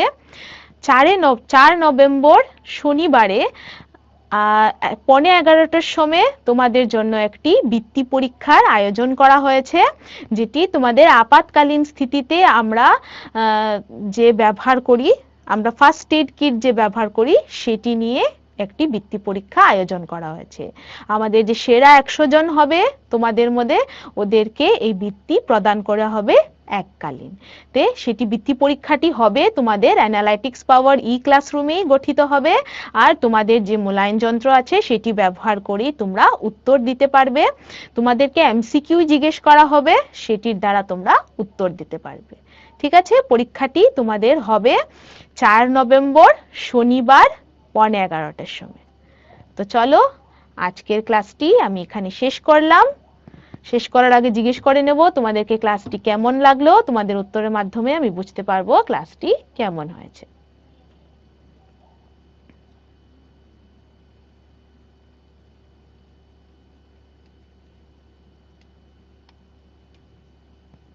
তো আজকের ক্লাসটি আমি এখানেই শেষ করব। সবার সাথে দেখা হবে আগামী ক্লাসে।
Good morning students, welcome to Assam tele education. So আজকে আমরা কি পড়তে চলেছি সেটা খুবই ইন্টারেস্টিং হয়ে দাঁড়াচ্ছে। তো তার আগে বলে দিচ্ছি, আগামী ক্লাসে কি পড়িয়েছিলাম পরিবহন, তাই না? পরিবহনের উপর মানে transportation in plants and animals ছিল, তাই না? তো পরিবহন উদ্ভিদের এবং প্রাণীদের সেই পাঠটা পড়িয়েছিলাম এবং সেই পাঠেরই এটি হয়েছে দ্বিতীয় ক্লাস। তো চলো আমরা দেখে নেই এই এখানে কি দেখাচ্ছে। তো এইখানে আমরা কি দেখতে পাচ্ছি যে আমরা যখনই ঘর থেকে বেরোই তখন কি হয় যে আমরা বাস নিই বা একটা মিনস অফ ট্রান্সপোর্টেশন বলে, তাই না? একটা মিনস অফ ট্রান্সপোর্টেশন আমরা নিই, তাই না? তো এইখানে মানে সেটা আমাদের চলাচলের জন্য সাহায্য করে। তারপর এইখানে আমরা দেখছি যে কত ধরনের আমরা ট্রান্সপোর্টেশন বলো বা পরিবহন নিই আমরা। প্রথমে কি দেখতে পাচ্ছি? কারও হচ্ছে কি একটা মিনস অফ ট্রান্সপোর্টেশন, তাই না? পরিবহনের একটি জারিয়া যাকে বলে। তারপর এটা কি একটা বাস রয়েছে, ট্রাক রয়েছে, এটা একটা মেট্রো যাচ্ছে, তারপর একটা এরোপ্লেন গেল একটু আগে। তো এরকম অনেকটা মিনস অফ ট্রান্সপোর্টেশন থাকে। তারপর তো আরো জাহাজ, এরকম বিভিন্ন ধরনের পরিবহন থাকে, তন্ত্র থাকে। তারপর আমরা তাহলে বলতে পারি তাহলে কি পরিবহন এটি একটি স্থান থেকে অন্য স্থানে মানুষ বা পণ্য সরানোর ব্যবস্থা। মানে একটি জায়গা থেকে অন্য আরেকটি স্থানে মানে মানুষ হোক বা পণ্য বা কোনো প্রোডাক্টস হোক, সেটা যাতায়াত করার একটা ব্যবস্থা। বুঝতে পেরেছো ট্রান্সপোর্টেশন মানে কি বা পরিবহন মানে কি? সেটা তো খুবই সোজা বা বোঝা যাচ্ছে। এবার আসি তাহলে আমরা, যদি তুমি কখনো ভেবেছো যে এমনি তো ঠিক আছে যে আমরা ট্রান্সপোর্টেশন নিই, একটা গাড়ি সাইকেল যে কোনো কিছু একটা দিয়ে ট্রান্সপোর্টেশন করে নিলাম, বাট আমাদের হিউম্যান বডিতে যে আমাদের যে রক্ত, সেটা যে খাবার জল সেগুলো কার্বন ডাই অক্সাইড এগুলো এত কিছু ক্যারি করছে, সেটা কিভাবে পসিবল হচ্ছে? সেটা তো কিছু একটা সিস্টেম থাকবে, তাই না? কারণ দেখো এইখানে কি হচ্ছে, আমরা ইনহেল এক্সেল যেটা শ্বাস নিঃশ্বাস আমরা নিই, তাই না? তো শ্বাস নিঃশ্বাস যখন নিই তখন কি থাকে, আমাদের আশেপাশে কি থাকে? অক্সিজেন, O2 মলিকিউল থাকে, তাই না? আমরা কি নিই? অক্সিজেন ইনহেল করি, তাই না? আর এক্সেল করি কি? আর আমরা কি এক্সেল করি? কার্বন ডাই অক্সাইড, CO2, তাই না?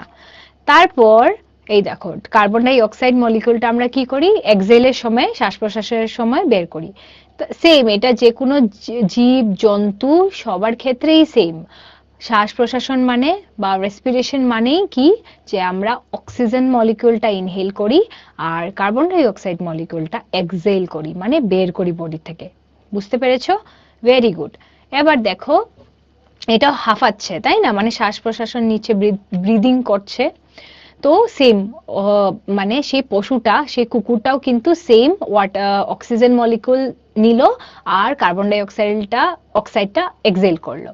এবার চলে আসি এই মাছের ক্ষেত্রে। এই মাছের ক্ষেত্রে কিন্তু একটুখানি আলাদা আছে। কেন?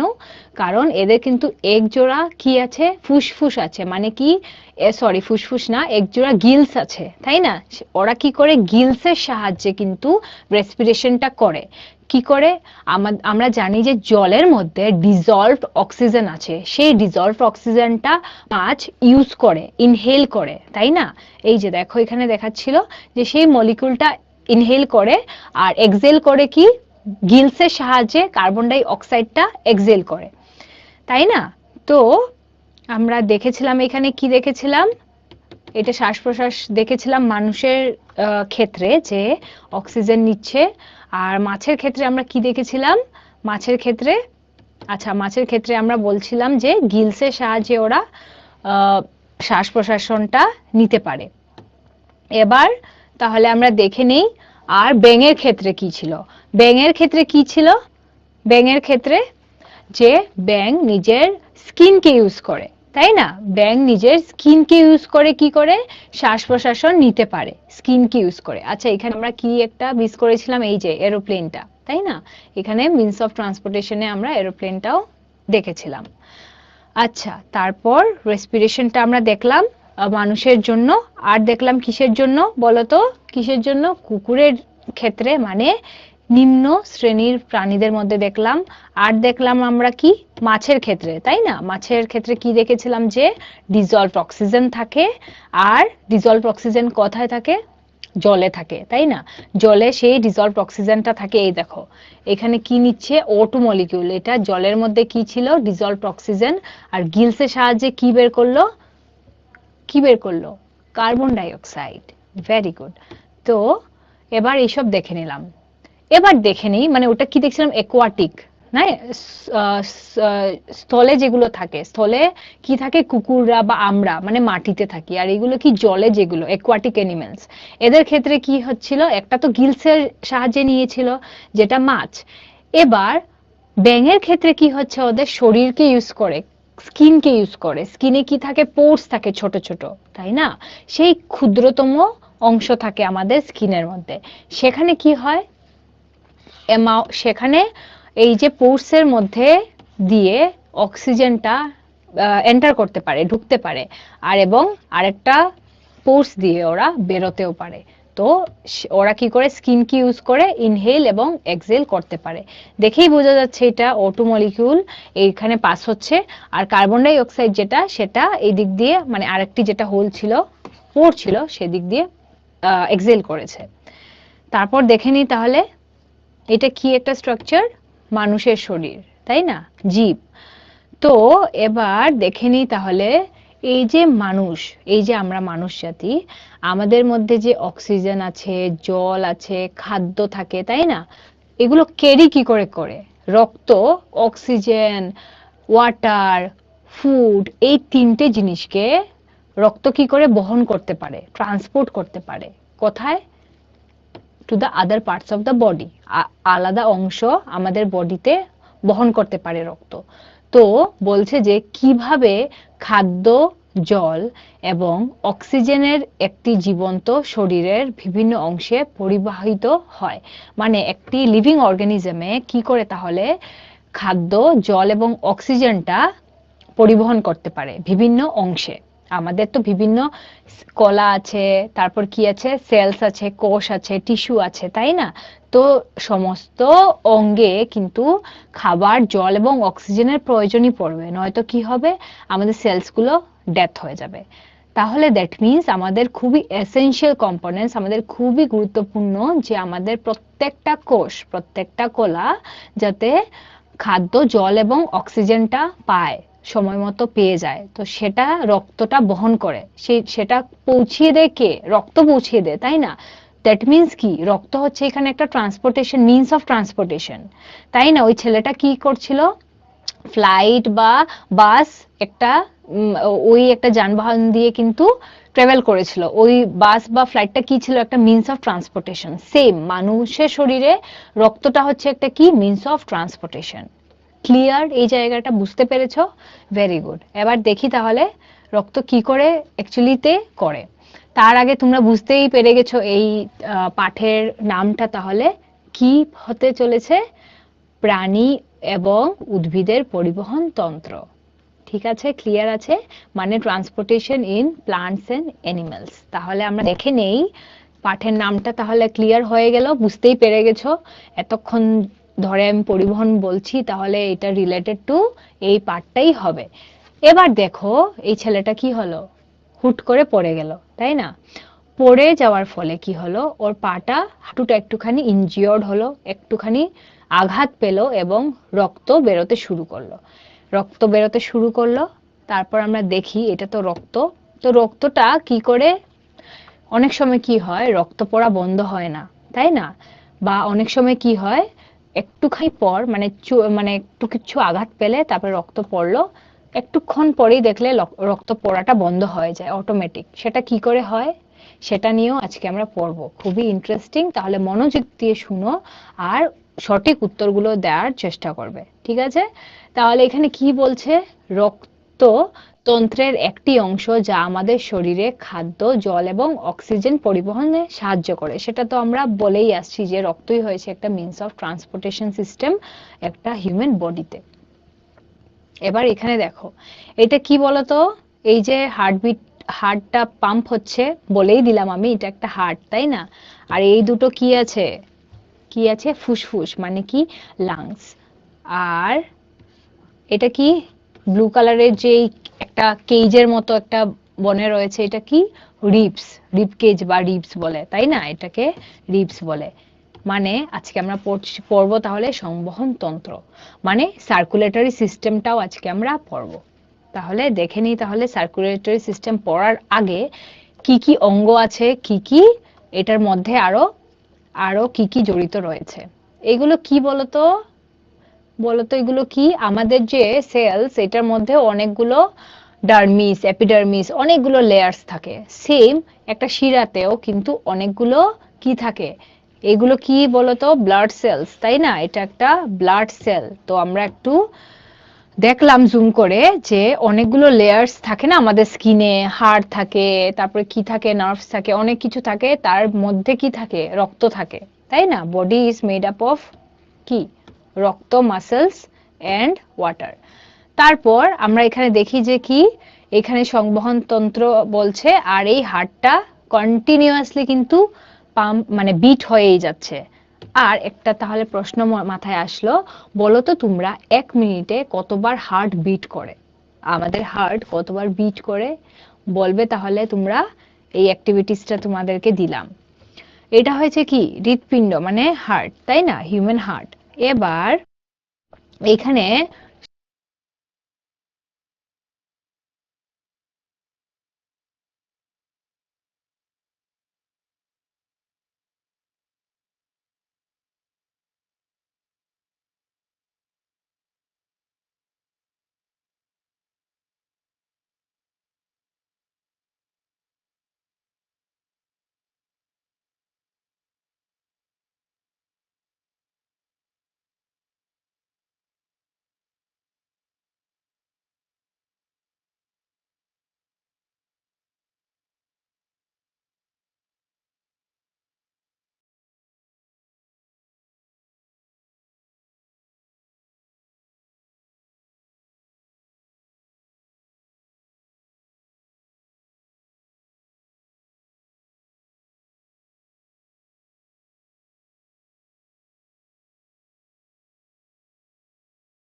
ভাবতে পারি তাহলে যে রক্ত কিভাবে পদার্থে, যেমন অক্সিজেন, খাদ্য ইত্যাদি বহন করে। তাহলে রক্ত কিভাবে এই যে অক্সিজেন, খাদ্য আর বিভিন্ন পদার্থটা বহন করতে পারে, সেটা প্রথম থেকেই আমরা বলে বলে আসছি। এবার দেখবো প্র্যাকটিক্যালি কিভাবে এটা পসিবল। তার আগে আমরা দেখে নেই যে রক্তকে যদি আমি একটু আন্ডার মাইক্রোস্কোপ মানে অনুবেক্ষণ যন্ত্রের মধ্যে আমি দেখি, রক্তের একটি নমুনা, একটা স্যাম্পল নিয়ে যদি দেখি, কি দেখতে পারবো বলতো? কি দেখতে পারবো? এই রক্তর কোষ। রক্তকে যদি একটু জুম করে দেখি, রক্তর সেলটা তো আমরা দেখতে পারবো, তাই না? সেই সেলটাকে যদি আরেকটু জুম ইন করে দেখতে চাই, তাহলে আমরা কি দেখবো? তার আগে একটা প্রশ্ন এসছে, প্রশ্নের সময় তোমরা সবাই রাফ ডিভাইসেসটা বের করো আর সঠিক উত্তরটা দেওয়ার চেষ্টা করো। প্রশ্নটা পড়লাম তোমাদের সামনে, সঠিক বিবৃতিগুলি নির্বাচন করো। সঠিক স্টেটমেন্ট যেটা, সেটা তোমরা বেছে নাও এই চারটির মধ্যে, এই তিনটির মধ্যে। এ হয়েছে রক্ত আমাদের শরীরে খাদ্য, জল এবং অক্সিজেনের পরিবহনে সাহায্য করে। দ্বিতীয় হয়েছে অনুচক্রিয়া মানে প্লেটলেটস, তাই না? প্লেটলেটস আমাদের শরীরে খাদ্য, জল এবং অক্সিজেনে পরিবহনে সাহায্য করে। নাকি সি, রক্ত হলো তরল যা রক্তনালিকাতে পরিবাহিত হয়। তো টাইমারটা আমি স্টার্ট করলাম, সময় শুরু হয়ে গেল।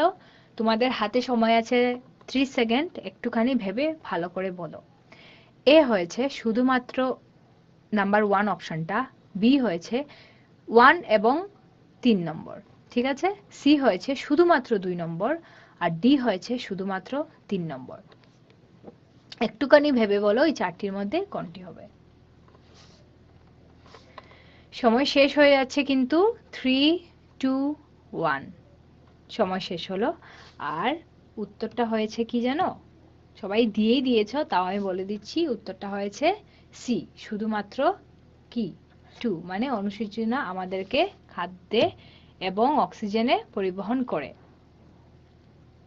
ঠিক আছে, তাহলে চলো আমরা পরেরটা পড়ি। আচ্ছা, এটা রক্ত হবে। রক্ত আমাদের কিন্তু খাদ্য এবং অক্সিজেনটা পরিবহন করে, মানে প্লেটলেটসটা নয় কিন্তু। যাই হোক, এবার তাহলে রক্তটা পড়ি একটু ডিটেলসে। রক্তটা কি তাহলে? এবার ডক্টর কি করলো? এক্সামিন করলো। ঠিক আছে, একটি পেশেন্টকে এক্সামিন করলো এবং ইনজেকশনের মাধ্যমে একটু রক্ত স্যাম্পলটা সেন্ট্রিফিউগেশন মেশিনটাতে ঢাললো। ঢেলে দেখবো তাহলে আমরা কি পেলাম। তার আগে সেই রক্তর স্যাম্পলটাকে টেস্ট টিউবে ঢাললাম। ডক্টরটা টেস্ট টিউবে ঢাললো, তারপরে সেন্ট্রিফিউগেশন মেশিন যেটা, সেখানে হাই স্পিডে এটাকে ঘোরানো হয়। তার ফলে কি হয় জানো? এতটা হাই স্পিডে ঘোরানো হয় যে ডিভাইড হয়ে যায় লিকুইড পার্ট, সলিড পার্ট বা প্লেটলেটস, আরবিসি, ডিএনএ যাই থাকে সব আলাদা আলাদা ভাবে ডিফারেন্সিয়েট হয়ে যায় আলাদা আলাদা লেয়ারসে। যেমন রক্তকে দেখো কি হচ্ছে, দুটো পার্টে কিন্তু ডিভাইড হয়ে গেল, একটা ইয়েলো আর একটা রেড, তাই না? দুটো পার্টে কিন্তু ডিভাইড হয়ে গেল। তো এটা হয়েছে তরল অংশ, মানে এটা হয়েছে লিকুইড পার্ট, তাই না? এটা হয়েছে একটা লিকুইড পার্ট। আর এটা হয়েছে কোষের অংশ, মানে এটা হচ্ছে সেলের যে পার্টটা, একটু সলিডের মতো থাকে এই পার্টটা। আর উপরের ভাগে সব লিকুইড বা তরল পার্টটা উপরের ভাগে চলে গেল। এবার এখানে বলছে যে রক্ত একটি তরল যার মধ্যে বিভিন্ন ধরনের কোষ রয়েছে। এবার আমরা যদি সেই রক্ত কোষটাকে আবার দেখি, তাহলে আমরা দেখতে পারবো যে এখানে কি জানো, বিভিন্ন ধরনের আরো ডিভিশনস রয়েছে। যেমন এখানে আর তরল পার্টে আমরা পেয়ে যাব প্লাজমা, তাই না? তরল পার্টে কিন্তু প্লাজমা থাকে। তো রক্তের তরল অংশকে প্লাজমা বলে। তো এই পার্টটাকে আমরা তো এমনি বলবো না যে তরল অংশ তরল অংশ, এটার তো নাম রয়েছে, তাই না? এটাকে প্লাজমা বলবো আর এটাকে কোষের অংশ মানে ব্লাড সেলস বলবো। এবার পড়তে চলেছি রক্ত কোষ, ব্লাড সেলস। সেই ব্লাড সেলটা যদি আমরা একটুখানি স্যাম্পলটা বা নমুনাটাকে জুম ইন করে দেখি আন্ডার মাইক্রোস্কোপ, আন্ডার অণুবীক্ষণ যন্ত্র, কি দেখতে পারবো? কি দেখতে পারবো বলো তো? এই দেখো, এখানে অনেক টাইপের কিন্তু সেল আছে, তাই না? এখানে অনেক টাইপের সেল আছে। একটা কি এরকম দেখতে পাচ্ছ রাউন্ড, তাই না? আর একটা কি এরকম একটু ফ্ল্যাট টাইপের রেড কালারের সেলস। আর আরেকটা কি, এই দেখো, দেখতে পাচ্ছ মাকড়সার মতো দেখতে, এটা আরেকটা সেল। এবার আমরা দেখব এই সেলগুলোর সায়েন্টিফিক নাম কি, এগুলোর কাজ কি, আর আমরা ডিটেলসে একটুখানি পড়ব। তো প্রথম হচ্ছে যে রক্তকোষ। তো এটা আমরা পড়ব যে একটা লোহিত রক্তকণিকা। এটা কি জানো? RBC, red blood sell. নাম শুনেছো? এটাই হয়েছে লোহিত রক্তকণিকা। এবং এইটা যদি তোমরা একটু লক্ষ্য করে দেখতে পারছো, আচ্ছা লোহিত রক্তকণিকাটা একটু পরে পড়বো, তার আগে আমরা দেখে নিই যে রক্তকোষে কি কি ধরনের, মানে একটা সেলে, একটা রক্তের সেল মানে ব্লাড সেলে কি কি থাকে। Red blood cell, white blood cell, আর কি প্লেটলেটস, লোহিত রক্তকণিকা, শ্বেত রক্তকণিকা, আর কি অনুচক্রিয়া। ও এটা কি, হ্যাঁ, অনুচক্রিয়া।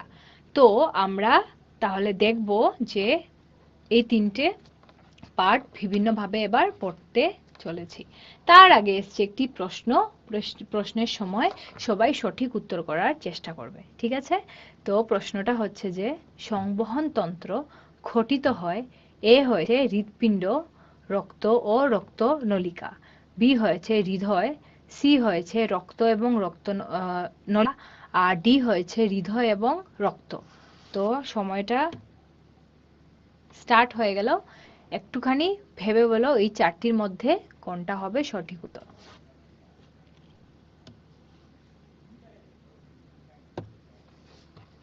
কোনটি হবে বলো তো?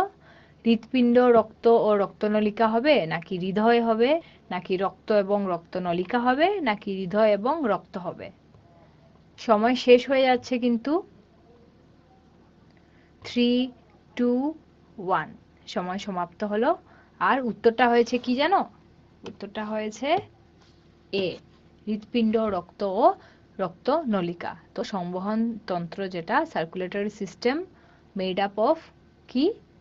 Heart, blood and blood vessels. Very good. এবার চলো তাহলে আমরা পড়ে নেই আগামীতে আর কি আছে।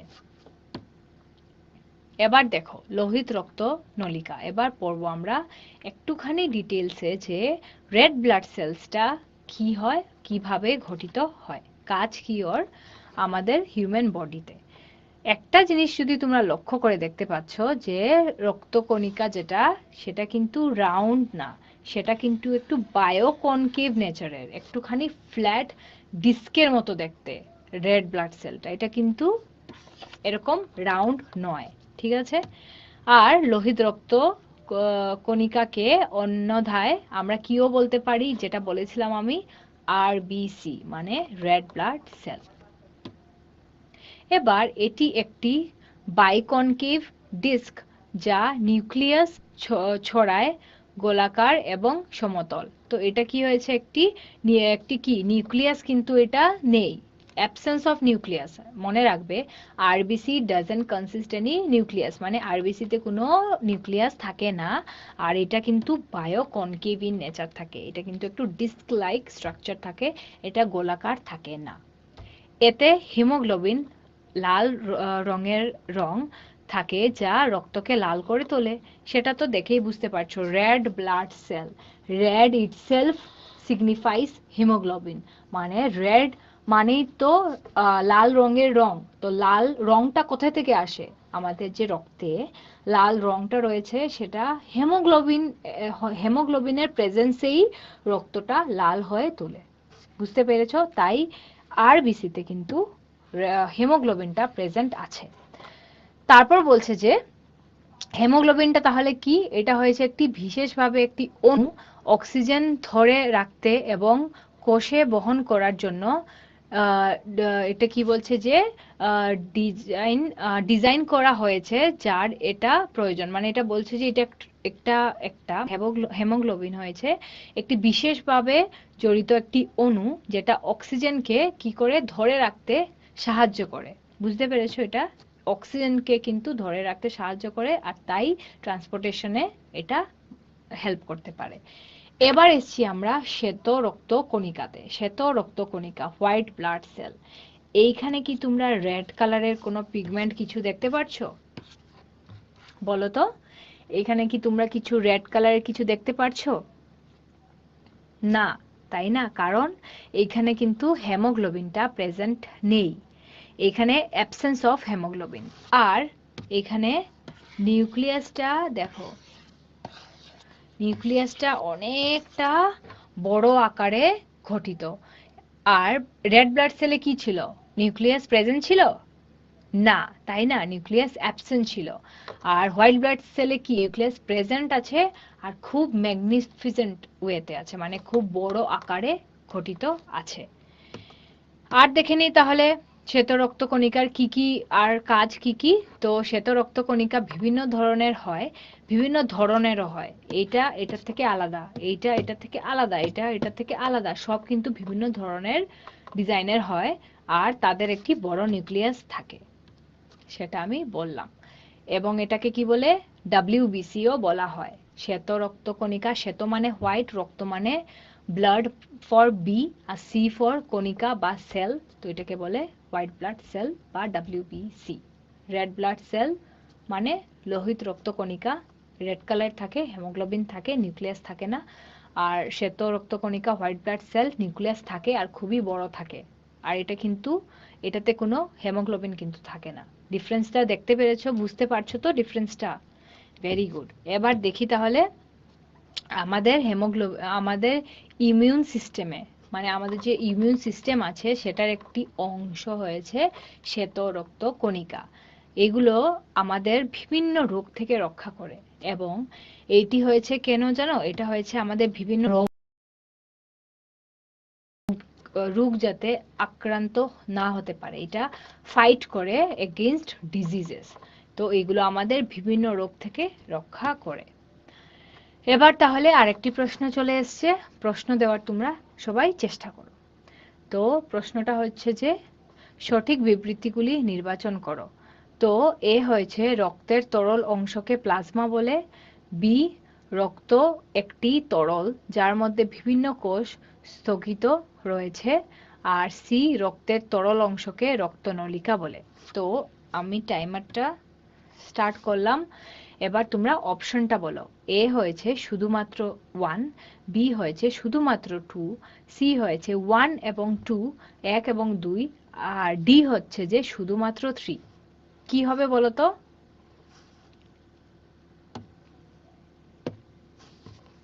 কি হবে? এ, বি, সি না ডি হবে? কি পড়িয়েছিলাম যে রক্ত যখন সেন্ট্রিফিউগেশন মেশিনে ছিল তখন কি হয়েছিল, দুটো ভাগে ভাগ হয়ে গেছিল। আর সেই তরল পার্টটাকে তাহলে আমরা কি বলতে পারি? সেই তরল পার্টটাকে তাহলে আমরা কি বলতে পারি, সেটা একটা আছে সঠিক উত্তর। আর আরেকটা কি, উত্তরটা আমি আগে বলে দিই তারপর এক্সপ্লেন করছি। উত্তরটা হয়েছে সি, মানে 1 এবং 2টা হয়েছে সঠিক। 1 এবং 2, 1টা কি ছিল, রক্ত তরল অংশকে প্লাজমা বলে, একদম ঠিক। রক্ত সেই লিকুইড পার্টটাকে বলেছিলাম তরল অংশকে প্লাজমা বলে। আর 2, রক্ত একটি তরল যার মধ্যে বিভিন্ন কোষ স্থগিত রয়েছে। রক্ততে কি কি দেখলাম, আরবিসি, ডাব্লিউবিসি, আর কি কি বলতো, ডাব্লিউবিসি, আরবিসি, প্লেটলেটস, আরো অনেক কিছু দেখলাম। অনুচক্রিয়া, প্লেটলেটস, এবার দেখবো প্লেটলেটসটা কি। আরবিসি পড়লাম, ডাব্লিউবিসি পড়লাম ভালো করে, আর অনুচক্রিয়াটা এবার পড়বো। বললাম না যে মাকড়সার মতো একটা আকার ছিল সেই নমুনাতে, তো এরকম এইটা হয়েছে, সেলটা হোয়াইট কালারে থাকে। আর এটা হয়েছে কি, একটি হলো কোষের টুকরো টুকরো বড় কোষ। এটা হয়েছে কি জানো, একটি বড় কোষ থেকে টুকরো একটি কোষ। তো অনুচক্রিয়াগুলি একটি জাল তৈরি করতে ক্ষুদ্র ফাইব্রিনোজেন ফাইবার তৈরি করে। ওরা কি করে, ওরা যে এরকম এরকম স্ট্রাকচার না, এটা হেল্প করে ওদেরকে কি জানো, একটা জালি নেট ফর্ম করতে সাহায্য করে। কেন নেট বানায় ওরা, সেটা আমরা দেখব। এই যে এখানে কি হয়েছিল, এই ছেলেটা পড়ে গেছিল, পড়ে যাওয়ার ফলে রক্ত পড়েছে। তারপর কি হয়, কিছুদিন পর সেই জায়গাটা কালো হয়ে যায় বা রক্ত পড়া বন্ধ হয়ে যায়, তাই না? রক্ত তো আর কন্টিনিউয়াসলি পড়তে থাকে না, তাই না? সেটা কি হয়, কিছুক্ষণ পর বন্ধ হয়ে যায়, একটু শক্ত হয়ে যায়। কি করে পসিবল, এই যে তোমার অনুচক্রিয়া সেটা একটা জালির মতো ফর্ম করে কি করে, এটা একটু হার্ড করে ফেলে, এবং সেটার ফলে এই যে দেখো জালির মতো ফর্ম করে নিয়েছে, রক্ত সেল রেড, এই দেখো এগুলো আরবিসি, আর এইগুলো প্লেটলেটস, এই যে হোয়াইট জালগুলো অনুচক্রিয়া, এগুলো কি করেছে, একটা জালির মতো নেটের মতো ফর্ম করেছে। সেটার ফলে রক্ত পড়া বন্ধ হয়েছে, আর ব্লাডগুলো আস্তে আস্তে জায়গাটা হিল করতেও শুরু করবে। হিল মানে আস্তে আস্তে ঠিক হতেও শুরু করবে। চামড়াটা পড়ে যায় না, তারপর তো নতুন চামড়া গজিয়ে যায়।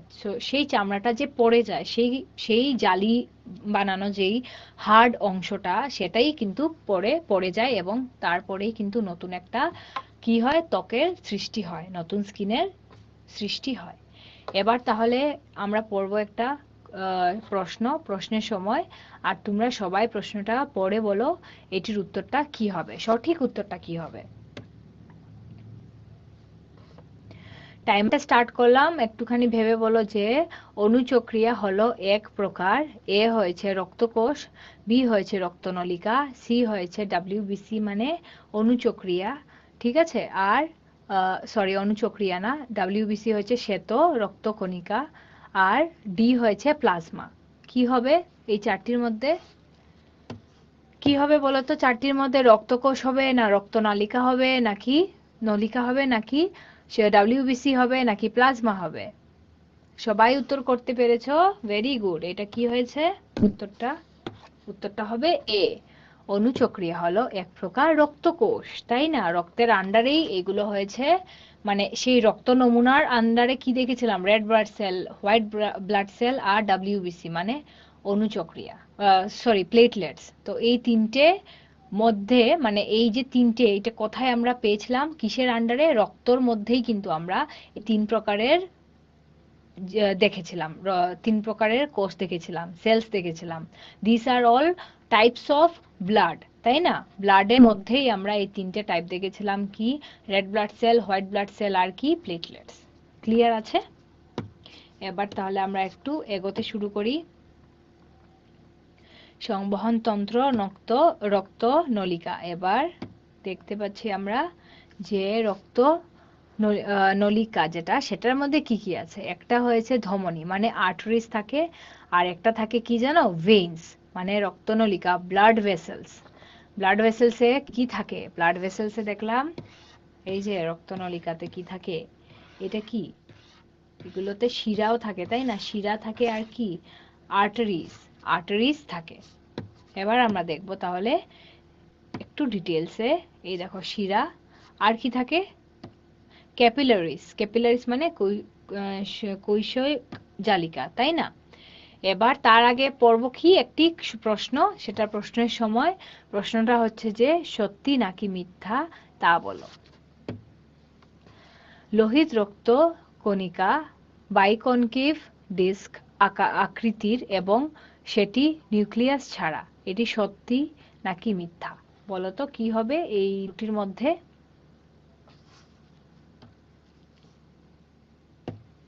কি হবে, সত্যি হবে নাকি মিথ্যা হবে এই স্টেটমেন্টটা? কি হবে বলো তো? লোহিত রক্ত নলিকা যেটা, সেটা বায়োকনকেভ ডিস্ক আকারের এবং সেটা নিউক্লিয়াস ছাড়া। সবাই উত্তর করতে পেরেছো, ভেরি গুড। সেটা হয়েছে কি, সত্যি। এটি হয়েছে সত্যি, এই স্টেটমেন্টটা ট্রু।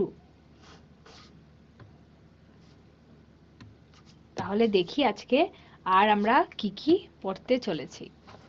এবার এসছে ধমনী মানে আর্টারিসে তাহলে দেখছি এটা কি হয়েছে, কি আছে এটা বলতো? ধমনী হৃৎপিণ্ড থেকে রক্ত বহন করে, এটা কি লাংস, আর এখানে কি হার্টটা এখানে আছে, তাই না? তো আমরা দেখব যে কি আর্টারিসে কি থাকে, রক্ত, ধমনী হৃৎপিণ্ড থেকে রক্ত বহন করে। আর্টারিসে কি হয়, হৃৎপিণ্ড থেকে, হার্ট থেকে রক্তটা কি করে ট্রান্সপোর্ট করতে পারে, ট্রান্সপোর্ট করে কি করে, to the other parts of the বডিতে ডিস্ট্রিবিউট করতে পারে। এবার ধমনীর প্রাচীর পরু প্রকৃতিতে, মানে এটা যেটা প্রাচীর, যেটা স্ট্রাকচার যেটা, সেটা অনেকটা ঠিক থাকে, অনেকটা হার্ড থাকে, তাই বলছে এটা পরু প্রাকৃতিতে। আর ধমনী বিশুদ্ধ রক্ত বহন করে, মনে রাখবে ধমনী, আর্টারিস ক্যারি কি, অক্সিজেনেটেড ব্লাড, তাই না? অক্সিজেনেটেড ব্লাড ওরা কোথায় পায়, লাংস থেকে কিন্তু পিউরিফাই হয়ে হার্টে যায়, তাই না? তো ওরা কি পায়, লাংস থেকে বিশুদ্ধ রক্তটা পেয়ে যায়। এবার একটা কি বলে এক্সেপশনাল আছে, যে পালমোনারি ধমনী, এমনিতে তো ধমনী যেটা, এমনিতে আর্টারি তো অক্সিজেনেটেড ব্লাডই ক্যারি করে, কিন্তু পালমোনারি ধমনী যেটা, সেটি কি করে জানো, ডিঅক্সিজেনেটেড যুক্ত রক্ত কিন্তু বহন করে। তো এটি মনে রাখবে। এবার পরে আসছি আমরা শিরাতে। শিরাতে পড়ি ভেইনসে কি হয়, হৃৎপিণ্ডে রক্তটা বহন করে, ওরা হৃৎপিণ্ডতে পৌঁছে দেয় রক্তটা। এবার পাতলা পেশি মানে পাতলা মাংস থাকে এবং ইলাস্টিক দিয়ে তৈরি, খুবই ইলাস্টিক নেচারের থাকে।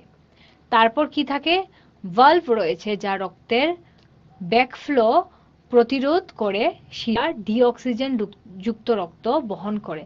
কি করে, একটা ভালভ রয়েছে সো দ্যাট ব্যাকফ্লো যাতে না করে ফেলে, কারণ অলরেডি এটা ডিঅক্সিজেনেটেড ব্লাড, তো এটা যদি ব্যাকফ্লো করে তখন কিন্তু সার্কুলেশনে চাপ হয়ে যাবে, তাই এটা একটা কি আছে, ব্যাকফ্লো প্রিভেন্ট করার জন্য একটা ভালভ কিন্তু এটাতে জড়িত আছে। তারপর কি আছে, শিরা ডিঅক্সিজেনেটেড যুক্ত রক্ত বহন করে, মানে ভেইনস ক্যারি ডিঅক্সিজেনেটেড ব্লাড। এবার pulmonary vein carry oxygenated blood. আগেরটাতে কি ছিল, ধমনীতে আর্টারিসে কি ছিল, পালমোনারি আর্টারি ক্যারি কি ডিঅক্সিজেনেটেড ব্লাড ছিল, তাই না? বিশুদ্ধ রক্ত, সরি ডিঅক্সিজেনেটেড ব্লাড।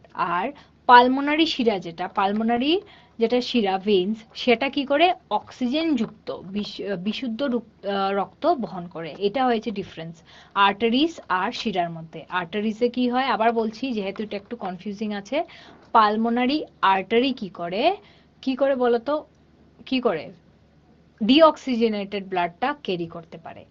আর ভেইনসে কি হয়, পালমোনারি ভেইনসে কি হয়, অক্সিজেন যুক্ত রক্তটা ওরা বহন করে। এটা হয়েছে একটা খুব মেজর ডিফারেন্স, আর এটাই সবাই ভুল করে, তাই এই জায়গাটা একটু ভালো করে পড়তে চেষ্টা করবে। কৈশিক নলিকা। এবার আমরা ক্যাপিলারিস পড়বো, তাই না? ক্যাপিলারিস কি করে বলেছিলাম, জালের মতো একটা সৃষ্টি করে, তাই তো। তো কৈশিক গুলি ধমনী এবং শিরাগুলিকে সংযুক্ত করে। ওরা কি করে, আর্টারিস আর ভেইনস দুটো আছে, এটাকে তো একসাথে একত্রিত করে রাখতে হবে, তাই না? তো এই যে ক্যাপিলারিস এটাকে হেল্প করে। ক্যাপিলারিস মানে কি, কৈশিক নলিকা হেল্প করে এটাকে একটা জালের মতো, দেখো জালের মতো ফর্ম করে রাখার জন্য। এই দেখো এরকম একটা জালের মতো কিন্তু ওরা সৃষ্টি করে।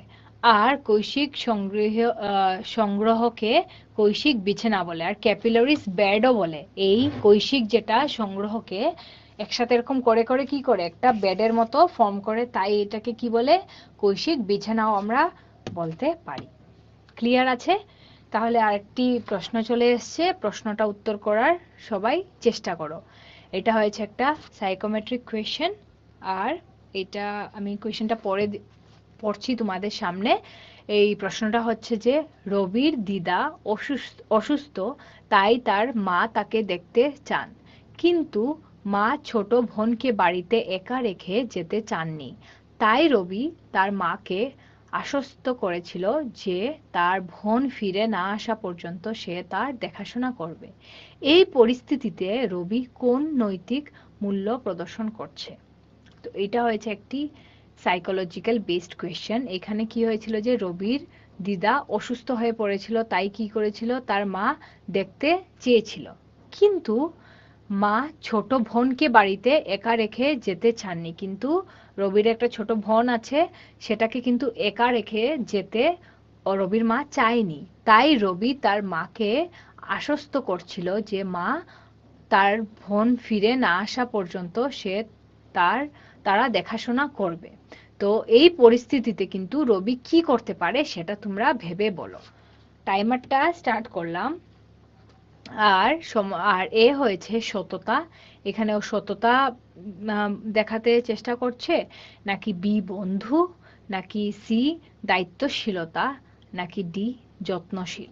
এই চারটির মধ্যে কোনটি হবে একটুখানি ভেবে বলো।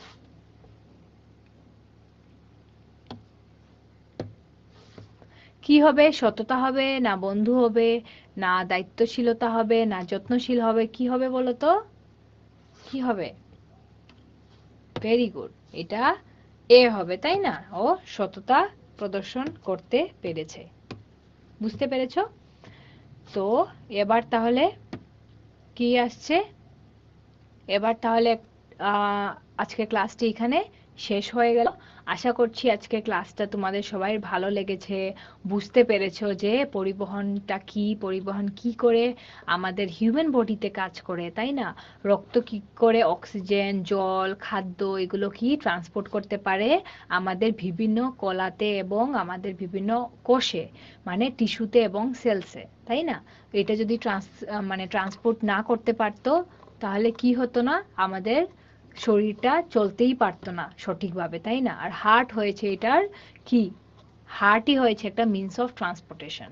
ব্লাড তো ট্রান্সফার করি ঠিক আছে, কিন্তু কার সাহায্যে? হার্টের সাহায্যে। হার্টটা কি করে পাম্প করে ব্লাডটা, তাই না? তো হার্টই হয়েছে এটার মেইন কারণ, আর হার্টটাই হয়েছে আমাদের রক্তটাকে পরিবহন করতে সাহায্য করে। তো আজকের ক্লাসটা যদি তোমাদের ভালো লেগে থাকে, বুঝে থাকো ভালো করে এই বিষয়টা, তো তোমরা জানাবে যে এ হয়েছে তোমরা খুব খুশি হয়েছো, বি হয়েছে তোমরা একটুখানি খুশি হয়েছো, সি যে তোমরা সন্তুষ্ট হয়েছো, আর ডি যে তোমরা একটুখানি কনফিউজ রয়েছো। তো তোমরা আমাকে জানাও, সময়টা আছে, একটুখানি বলো যে তোমাদের কেমন লাগলো আজকের ক্লাসটি, সো দ্যাট আমিও নিজেকে ইমপ্রুভ করতে পারি আর বুঝতে পারি যে তোমরা সঠিকভাবে আমার কথাগুলো বুঝতে পারছো কিনা। ঠিক আছে, তাহলে দেখা হবে আমার সাথে পরবর্তী ক্লাসে। ততক্ষণ অবধি ভালো থাকবে, পড়াশোনা করো মন দিয়ে। দেখা হবে পরবর্তী ক্লাসে। ধন্যবাদ।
Good afternoon, students. How are you all doing?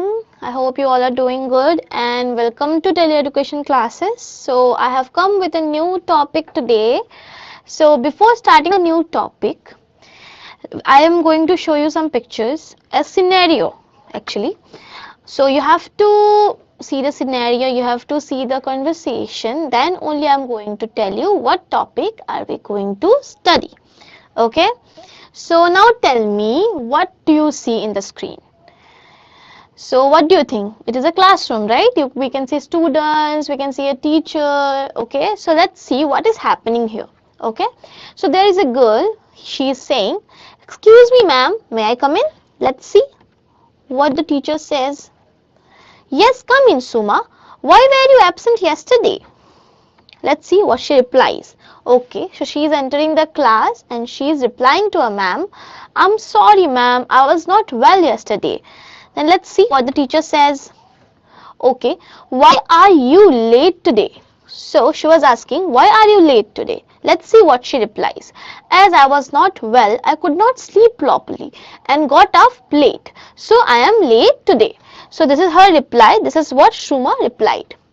Now let's read the whole conversation again. Okay, so Suma, "Excuse me, ma'am, may I come in?" Teacher, "Yes, come in, Suma. Why were you absent yesterday?" Suma, "I'm sorry, ma'am, I was not well yesterday." The teacher, "Why are you late today?" Suma, "As I was not well, I could not sleep properly and got up late. So I am late today." So this is their whole conversation, right? This is a classroom. This is a conversation between a teacher and a student who was absent yesterday and she is late today. Correct? But now tell me, why did we do this, like see this conversation, or why are we discussing their conversation? Let's see. So you can see some highlighted words, right? Let's see what are the highlighted words. Okay, so you can see where, was and couldn't. These are highlighted. Now tell me, why are these words highlighted? There must be a reason, right? Because these are highlighted. Now what do you think? What is the reason behind these words to get highlighted? What do you think? What are these words indicating? So it indicates was, where, couldn't. Indicates past tense. Now tell me, what is past tense? Past tense means অতীত কাল. Okay, whatever things happened in অতীত কাল, মানে যা কিছু জিনিস ঘটেছে অতীত কালে, they are known as past tense. ঠিক আছে? So these three words which are highlighted differently in all these sentences, these words indicates past tense. Okay, now let's move with the session. Now you can see there is one more word, got up. It also indicates past tense. That's why it is highlighted separately. So now we can see the definition of past tense here. What is written? Let us read it. Time expressing an action that has happened or existed before now. That is known as past tense. Okay, so this is the definition of past tense. They are saying time expressing an action. Okay, whatever action, whatever time is expressing an action that has happened or existed before now, means not now, it has happened before now, means it's not happening right now, it has already happened. That's why we call it as past tense. Past tense means অতীত কাল. Okay, now move forward with the session. We'll see some examples of past tense. So you can see this sentence. It is written, "I did my homework yesterday." So you see that yesterday, the word yesterday is highlighted, correct? Now yesterday means kalke, goto kalke, right? So yesterday is already in past, goto kalke is means past, right? That's why yesterday help us to understand that this thing has happened before. And did, you see did is also highlighted. Did also indicates past tense. Now let's see. Okay, now let's solve a question. Whatever you have understood till now, we have to do a question right now. It's a very easy question, not that tough. Try to answer it correctly and I will read it for you. It's a fill in the gap. It's a sentence. There is a gap in the sentence. You have to fill the gap. The sentence is, "We dash a TV set last month." Okay, and there are 4 options. You have to fill the gap with the appropriate, with the correct option. Okay, the first option is did buy, bought, has bought. Okay, so these are the four options you have. You have to fill the gap with the correct options. So you have to do this in past tense. Now you have that clue that you have to fill the gap in past tense, correct? So you have to find out which option is correct for this sentence. I am starting the timer for you. So read the question again and choose the correct answer for this sentence. Okay, don't hesitate, just try. If you are even confused, just try to attempt this question, because I am there for you. I am going to explain everything in detail in this session. Is just, we have just started, so it's if you are doing, if you are attempting a wrong answer also, that's not a big deal, because I am going to explain you all this thing in detail. So we are almost done with the timer, so your time is up, and the correct answer is bought. Okay, so the answer is we bought a TV set last month. Okay, so bought is in past tense. We did buy a TV set last month. It won't go, right? We buy is not a word even. Okay, so buy is never a word, is we can't use buy, so it won't come. Bought will come because it is in past tense. Has bought is also correct, but today our topic is simple past tense. That's why we are doing bought here. Okay, so now you got my point. What are we going to learn? We are going to learn simple past tense today. Correct? So this is our topic today. Now I'm going to show you some examples. Okay, so you can see the sentence here is, why are you late today? Now tell me, this sentence is in present tense, correct? Now you have to tell me what are the two things which indicates present tense here in this sentence. You think and tell me, because there are two things in this sentence which are indicating present tense. Okay, I will help you, but before that let me see a sentence which is indicating past tense. So why were you late yesterday? Correct, this sentence indicates past tense, but in both the sentences there are two things in each sentence which indicates their tense, that is their time. So in present tense you can see today, obviously today indicates present, correct? Now there is one more thing which indicates present, that is are. Okay, so are and today indicates present tense, and in the past tense we can see yesterday. So yesterday indicates past tense, correct? And there is one more thing which indicates past tense, that is where. So these are the basic differences we can see in these two sentences, correct? One is in which two sentences are in present and past tense respectively. So these are the differences between these two sentences. Okay, now you can see one more sentence, that is I am late today. This is in present tense. Now let's see the other sentence, I was late yesterday. That is in past tense. Now we can see again there are two differences between these two sentences. The first, the clear distinctions we can see is, one is written I am late today. Today is present tense, and another one is I was late yesterday. Yesterday means past tense. But there is one more difference. In present tense we can see I am. Okay, so am indicates present, and past tense you can see I was late yesterday. Was also indicates past tense. So these are the two differences between these two sentences which help us to understand which sentence is in which tense. Okay, I hope this is clear to you. Now we are going to learn some helping verbs, okay, with the help of this chart. So helping verbs are those verbs which help the main verb to convey its whole meaning, or it helps the verb to give its proper meaning. Okay, so we are going to see some helping verbs in their present form and in their past form. So this is a table where you are going to see some helping verbs in their present form and in their past form. Let's see what helping verbs we have. So first one is are. Okay, so are is in present form. So if we change are into its past form, it will become were. Okay, now let's see what is next. Am. So am is in present form, it will change into was in past form. Then we can see cannot. So cannot will change into could not. Okay, now then we'll see get up. Then get up will change into got up. Then what else? Yes, aren't. So aren't is in present form and aren't will change into weren't in past form. So this table is this table is showing some examples of helping verbs in their present form and past form. I am giving you 1 minute to copy all these helping verbs in your copy, because these helping verbs are going to help you in solving some questions related to this topic. Okay, so it's better if you note it down, if you note all the helping verbs which are shown in the screen, because it is going to help you to understand this whole topic very easily.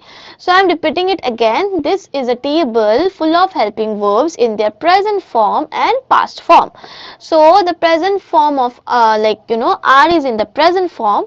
So if you want to change the are in past form, it will become were. Okay, then similarly am will become was, cannot will become couldn't, get up will become got up, aren't will become weren't. Okay, so this is a table full of helping verbs in their present form and past form. Correct? Now we are moving towards some mean verbs. Okay, so this is a table which will help us to understand some mean verbs in their present form and in their past form. So these are some examples of mean verbs in their present form and in their past form. So I am going to show you some examples. The first word is buy, that is in present form. If you have to change buy into past form, it becomes bought. Okay, now the next word is cost, and the cost will stay as cost in past form, because there are some exceptions, there are some words which are exceptions, okay, which do not change their original form, it stay as it is. So cost is one of the exceptions, and we'll see some more example. The third word is happen in present form and happened in past form. Okay, then the last word is rich, and rich will become reached in past form. So these are some examples of mean verbs in their present form and past form. Okay, now if you have a copy and pencil in front of you, then you can also note it down, because these are some examples which will help you understand how you change the mean verbs in present form and changing a mean verb from their present form to past form. So these are some example, note it down. I am keeping this screen for 1 minute. See and copy it down. I am reading it again and again for you. These are some mean verbs. This table is showing some mean verbs. These are some examples of mean verbs in their present form and in their past form. Buy, bought, cost, cost, happen, happened, rich, reached. Okay, I hope you have copied it down. I am sure I am keeping it for more 30 seconds. Please copy it down. Okay, so I think you are doing it. Let's move to the second slide. Okay, so now we are going to solve a question, and this is very easy. So the question is the past tense form of the word sick. So there is a word sick. You have to find the past tense form of the word sick. You have 4 examples: sicked, sought, sick, none of this. So you can try and see which word is the past tense form of the word sick. Okay, what do you think? If you don't know also, you can try once, because eventually I'm going to tell you the right answer. Timer has started already. Please answer it and try to answer it. Even if you don't know the answer, just try to answer it. Just try to make a guess, because even I'm going to tell you the answer and I'm going to explain everything. So that's not a big issue if you even give a wrong answer. So you have your 5 last seconds. I think, yeah. So we are done with the timer, and the correct answer is sought. Okay, the past tense form of the word seek is sought. Okay, the correct answer is sought. Now we are moving forward with the next slide. So now we are going to discuss a story about a farmer. Okay, I am going to show you a situation. So something has happened with this farmer. So we are going to discuss. Okay, so now you can see this farmer, right? What is written here? Once there lived a farmer. He stored all his grains in a storeroom. Now let's see what's happened. So you can see his storeroom, right? It is full of, grains, everything. So this is his storeroom where he used to store his grains. A large group of mice started feasting on the grains. So can you see the group of mice? Can you see them? See, they are eating grains. They are full of so many mice are there. I can clearly see. I think you can also see it, right? So he is saying a group of mice started feasting on the grains. Okay. Now this is a problem, right? This is a big problem. Let's see what he is doing. So he is very tense. He is looking at his storeroom and he is very tense about it, and he is thinking about something, right? So now let's see what is he thinking, because I can see he is thinking about a cat. So let's see what is his plan to solve this problem. When the farmer saw this, he bought a cat. He wanted to drive away all the mice and protect his grains. Okay, so he was thinking this. That's why we could see the cat in his thoughts, right? So when the farmer saw this, he bought a cat. He wanted to drive away all the mice and protect his grains. Now let's see, what did the cat do? The cat started chasing the mice. They were afraid of the cat. Did you see the cat is chasing the mice? He is running here and there, and mice are so scared. They are also, trying to escape from the cat. Now what happened? Let's see. I think something is happening in this scene, right? So I can see so many mice and they are discussing something. Let's see what are they doing. So they had a meeting with an old wise mouse and came up with a plan. The plan was to tie a bell around the cat's neck so that they would know when the cat came near the storeroom. Okay, so this plan sounds really interesting, right? Okay, let's read it again. So they had a meeting with an old wise mouse. Can you see the old wise mouse? That mouse which is in white color. So he is a very old and he is very wise, okay? So they had a meeting with this old wise mouse and came up with a plan. And the plan was to tie a bell around the cat's neck so that they would know when the cat came near the storeroom. Okay, that's a great plan. Let's see how they execute it. Who will bell the cat? Okay, so this wise mouse is saying, but there is a question, right? They had made this plan, okay, but the question is, who will bell the cat? That is the main thing. If you can't bell the cat, this plan won't be able to execute, right? So that is the question. Now let's see what is happening. So this is the whole story. This is the problem that the farmer was facing. Farmer thought of a plan. Even the group of mice also came up with a defense plan. Okay, so now we are going to read the whole story again. Once there lived a farmer. He stored all his grain in a storeroom. A large group of mice started feasting on the grains. When the farmer saw this, he bought a cat. He wanted to drive away all the mice and protect his grains. The cat started catching the mice. They were afraid of the cat. They had a meeting and came up with a plan. The plan was to tie a bell around the cat's neck so that they would know when the cat neared the storeroom. But who will bell the cat? So this is the whole story. This happened with the farmer, correct? Now what are the questions we can see from this story? Let's see. Where did the farmer store his grain? Okay, so you can see the highlighted part. So this is our answer. But how will we answer? He stored his grains in a storeroom. Let's see. Okay, so stored. The word stored is highlighted in this answer. Why? Because it indicates past tense. Now let's see what is the next question. Why did he buy the cat? Where is the answer? To drive away all the mice. Now let's see how to answer this question. He bought the cat to drive away the mice. Can you see the word bought is highlighted because it indicates past tense. Now let's see what is our next question. What did the mice plan to do? We know, right, what is their plan? To bell around the cat's neck. Let's see how to answer it. The mice planned to tie a bell around the cat's neck. Can you see planned is highlighted because planned indicates past tense. Now let's see the next question. What did the old wise mouse ask? The old wise mouse asked, who would bell the cat? Can you see asked is highlighted because it indicates past tense. And would is also highlighted because it also indicates past tense. That is why they are highlighted separately in the whole answer.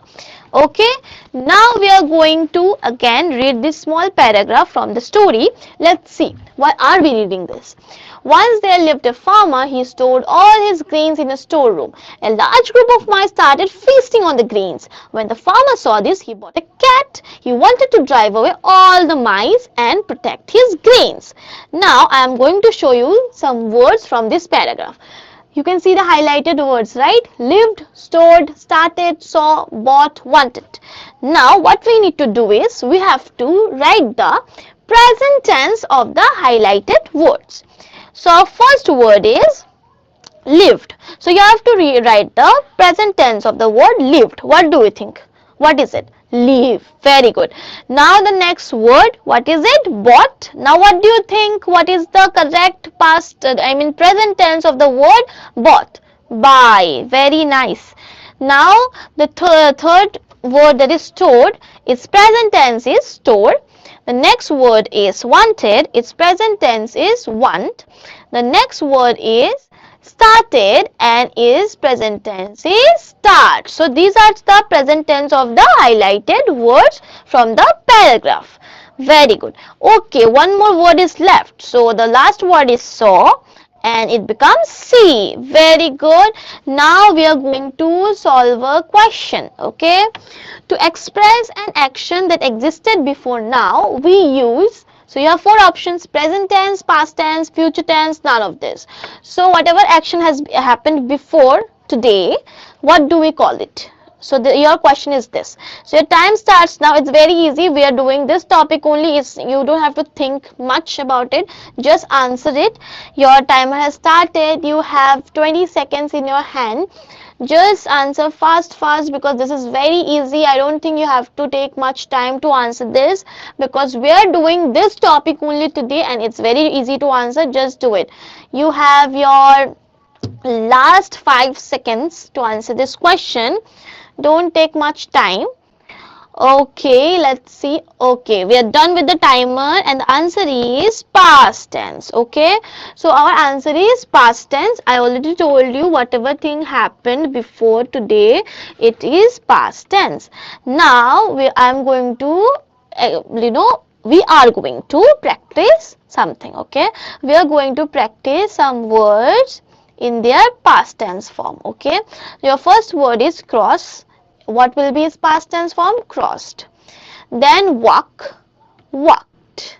Then talk, talked. Store, stored. Leave, lived. Then what do we have? Change, changed.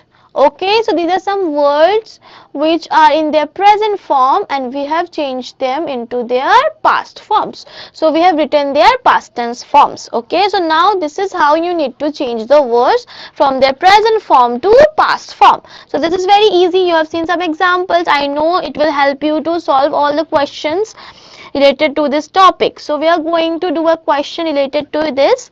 So you have this sentence, you have to fill the gap. You have, can you see that there are two words written within brackets. Okay, so you have to change the words. They are in their present tense, you have to change them into their past tense form. Okay, so you have to choose the best option. I am reading the sentence for you.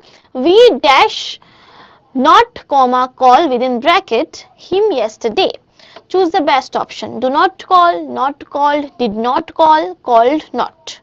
So you have to choose the correct answer and it should be in simple past tense. Okay, so now tell me by looking at the options, which one do you think comes under simple past tense? Your timer has started. Think wisely and answer the question correctly. So your clock is ticking, you have last 20 seconds, 10 seconds are over already. Answer correctly. Just read the sentence. See, yesterday is there, that means it is in past tense. Now not call, you have to change the not call into simple past tense. So what will it be the answer? So we are done with the timer. Your time is up. So the answer is did not call. Okay, so you have to write like this: we did not call him yesterday. Very good students, whoever has answered correctly. Let's move with the session. So now here you can see a conversation is going between these two boys, Ramu and Shamu. They are having something, they're talking something. Let's see what are they talking. And we are going to do fill in the blanks. Now you have seen two words within the brackets, right? You have sent some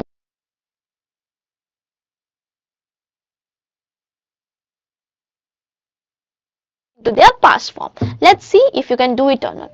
Hey Ramu, dash, do within bracket. You watched between Sri Lanka and India yesterday. What do you think? How will you change to did? Yes. Hey Ramu, did you watch the cricket match between Sri Lanka and India yesterday? Correct. Then what did Shamu say? Let's see it. Yes, I did it. Dash is within bracket a thrilling match. How will you change is to past tense? It was a thrilling match. Very good, students. Now we'll move with the second sentence. Oh really? Who? Dash win within bracket the match. Now win will become won. Yes, who won the match? Now what did Samush say? Let's see. Of course, match. Very good. Now let's see what Ramu says. I could not watch it because I dash is within bracket house. How will you change is to past tense? Was. Very good, students. You are doing good. Now Shamu, what did you do there? Now let's see what Ramu replies. We dash celebrate within bracket my little brother's birthday. So how will you change celebrate into past tense? Celebrated. Very good. Now let's see what Shamu says. My aunt dash organize within bracket a beautiful party for him. We have to change organize into past form. What will you do it? My aunt organized a beautiful party for him. Now we enjoy ourselves. So you have to change enjoy into past tense. It is becoming enjoyed. Very good. That's nice. But you dash miss within bracket a great match. How will you change miss into past tense? You missed a great match. So very good. We have done it very nicely. Now let's do this. Very easy. Fill in the blanks with the appropriate past tense form. Ravi dashed to the market yesterday. You have four options: went, go, gone, going. So you have to fill the gap with the correct answer, with the correct options, and you have to see which word is in past simple tense. So your time starts now. Just see like which which option is going under simple past tense. Went, go, gone, going.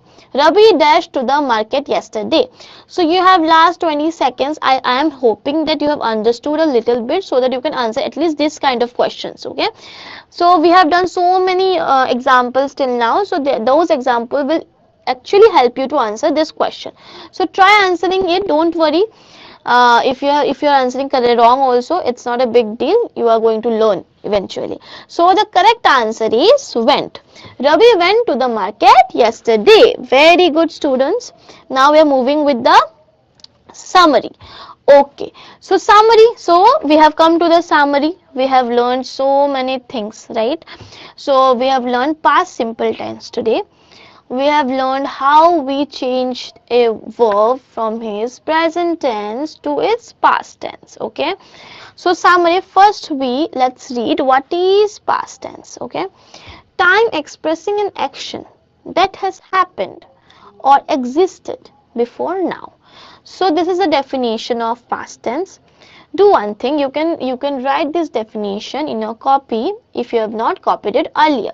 I am keeping this summary section, I am keeping this summary slide for 30 seconds so that you can copy it down. So this is the summary, this is the definition of past tense. Time expressing an action that happened or existed before now is known as past tense. Very good. Now what we learned? We learned helping verbs. Okay.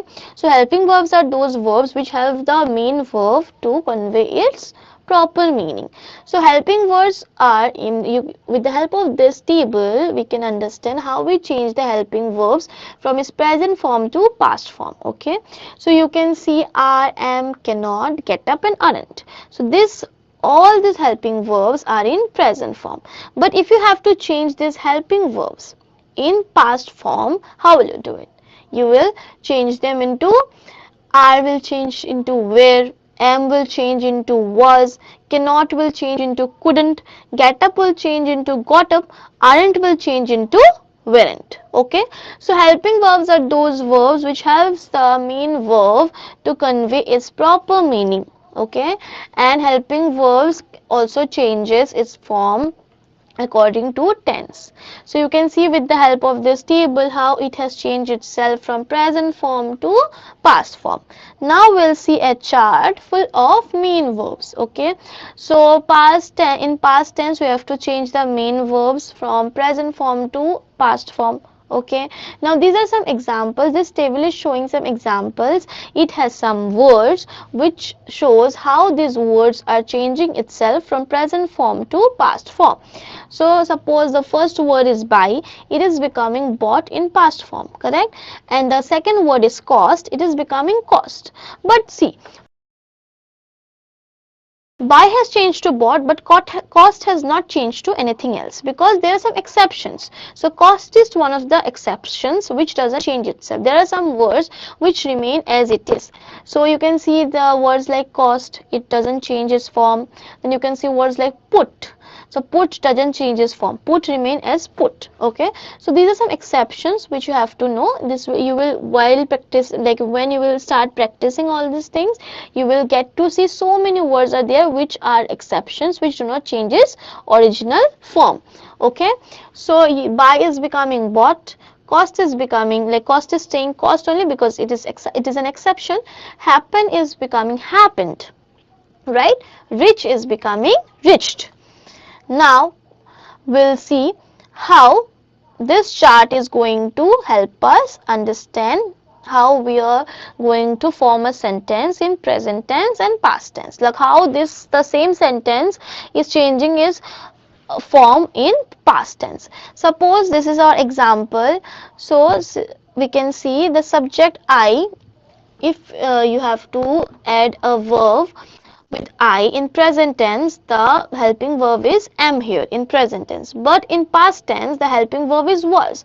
So in present tense the sentence is becoming like this: I am happy, but in past tense it is becoming I was happy. So you can see the boy is smiling in present tense, but in past tense the boy is not smiling because he is not happy right now, he was happy, correct? Now you can see he, she, it is, and in past it is becoming was. So whenever you see he, she, it, you have to use is or was as your helping verb. So you will be using is in present tense and was in past tense. So you can say she is happy in present tense, and you can see she was happy in past tense. So you can see both the pictures. She was smiling in present tense, but she was not smiling in past tense. Now we'll see you, were, you, we, they.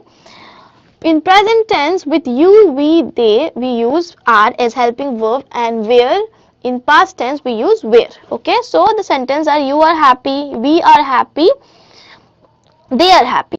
Past tense we'll see that. Okay, let's see the pictures first. So these three people, they are you, we, they. Okay, so in first you, that uncle, and when we have said we, then two photos has come, that means they both are talking about themselves, and then when the three people have come, they all are talking about themselves, right? So in past tense, you were happy, we were happy, they were happy. So you can see the man is not happy, the boy is also not happy, the young man is also not happy, correct? So in the present tense they were still smiling, but in the past tense they were not smiling because they are not happy right now. They were happy. So they were smiling, but they are not smiling right now because we are talking about past tense. Now you have learned how to create sentences in past tense. What are the helping verbs? Which helping verbs will go with which subject? So you have understood all these questions. Now we are going to see a scenario. You have to answer this question with your common sense, right? So I'm going to read the situation for you. You have to understand this question and answer it correctly. Okay. Question is, Ravi's grandmother is sick, so his mother wants to visit her. But his grandmother did not want to leave his younger sister alone at home as she is very small. So Ravi assured his mother that he will look after his sister until she comes back. which moral value is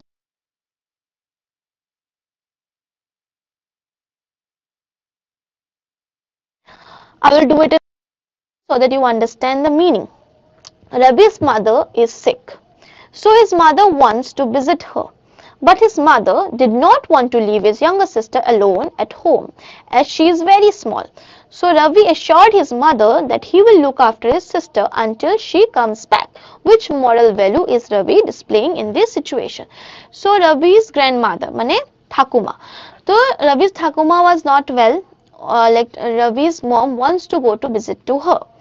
রবির মা ও ঠাকুমা শরীর ভালো নেই বলে রবির মা ওকে মুনাকে দেখা করতে যেতে চাইছিল, কিন্তু তিনি তিনি ভাবলেন যে আমার মেয়ে তো অনেক ছোট, আমি ওকে একা কিভাবে বাড়িতে ছাড়বো। তো বলল রবিকে বলল, রবি তুমি কি দেখতে পারবে তোমার বোনকে আমি যতক্ষণ না বাড়িতে থাকি? তো রবি বলল, হ্যাঁ মা তুমি যাও, আমি খেয়াল রাখবো আমার বোনের, তুমি যতক্ষণ না আছো আমি খেয়াল রাখবো। তো এই যে মরাল ভ্যালুটাকে, এই মরাল ভ্যালু যেটা রবি দেখাচ্ছে এই সিচুয়েশনটাতে, সেটা কি মোরাল ভ্যালু হতে পারে? তো you have four options, okay, honesty, friendship, responsibility, caring.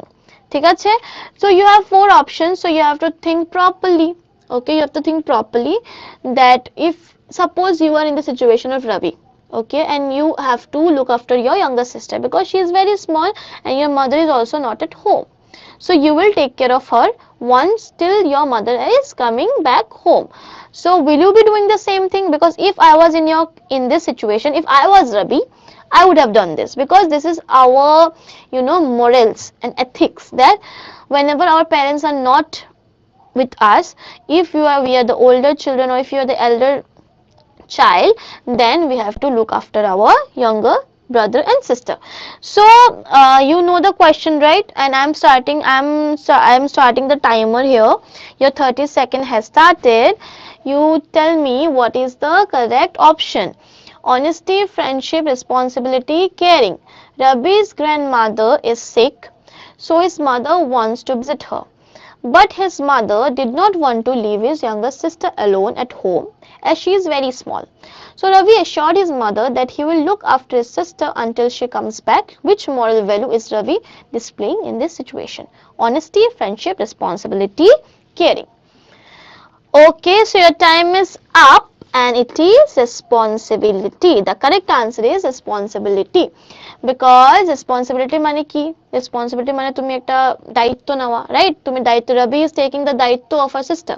Ravi ওর ছোট বোনের দায়িত্বটা নিচ্ছে যে ওর মা যতক্ষণ না আসবে Ravi ওর বোনটাকে দেখে রাখবে। Correct? So if you have any younger sister or brother at your home, if someday if you have to face this situation at your place, you also have to do the same thing, because this is your responsibility. Very good students, you did it really well. So I am expecting that you have understood this whole session, whatever I have taught you. So we have learned simple past tense today. We have learned how to change helping verb from their present form to past form. Then we have learned how to change main verb from their present form to past form, how to create, how to form sentences with different subjects, which helping verb will come with which subject. So you have learned that how to understand which words are the exceptions. So there are some words which are exceptions, which doesn't change their original form. Okay, so these are the all things we have learned today. Now you have to give me the feedback, like what did you like the class, did you understand the session? If you have any question, you can send it to me and I will try to explain it in our next class. And I have started the timer. Tell me now, how do you feel? Do you feel happy? Do you feel quite good? Do you feel satisfactory, or you feel confused? So you just send me your feedback so that I can also understand how do you feel and how did you understand the class or not. So you have your last 5 seconds to answer this question.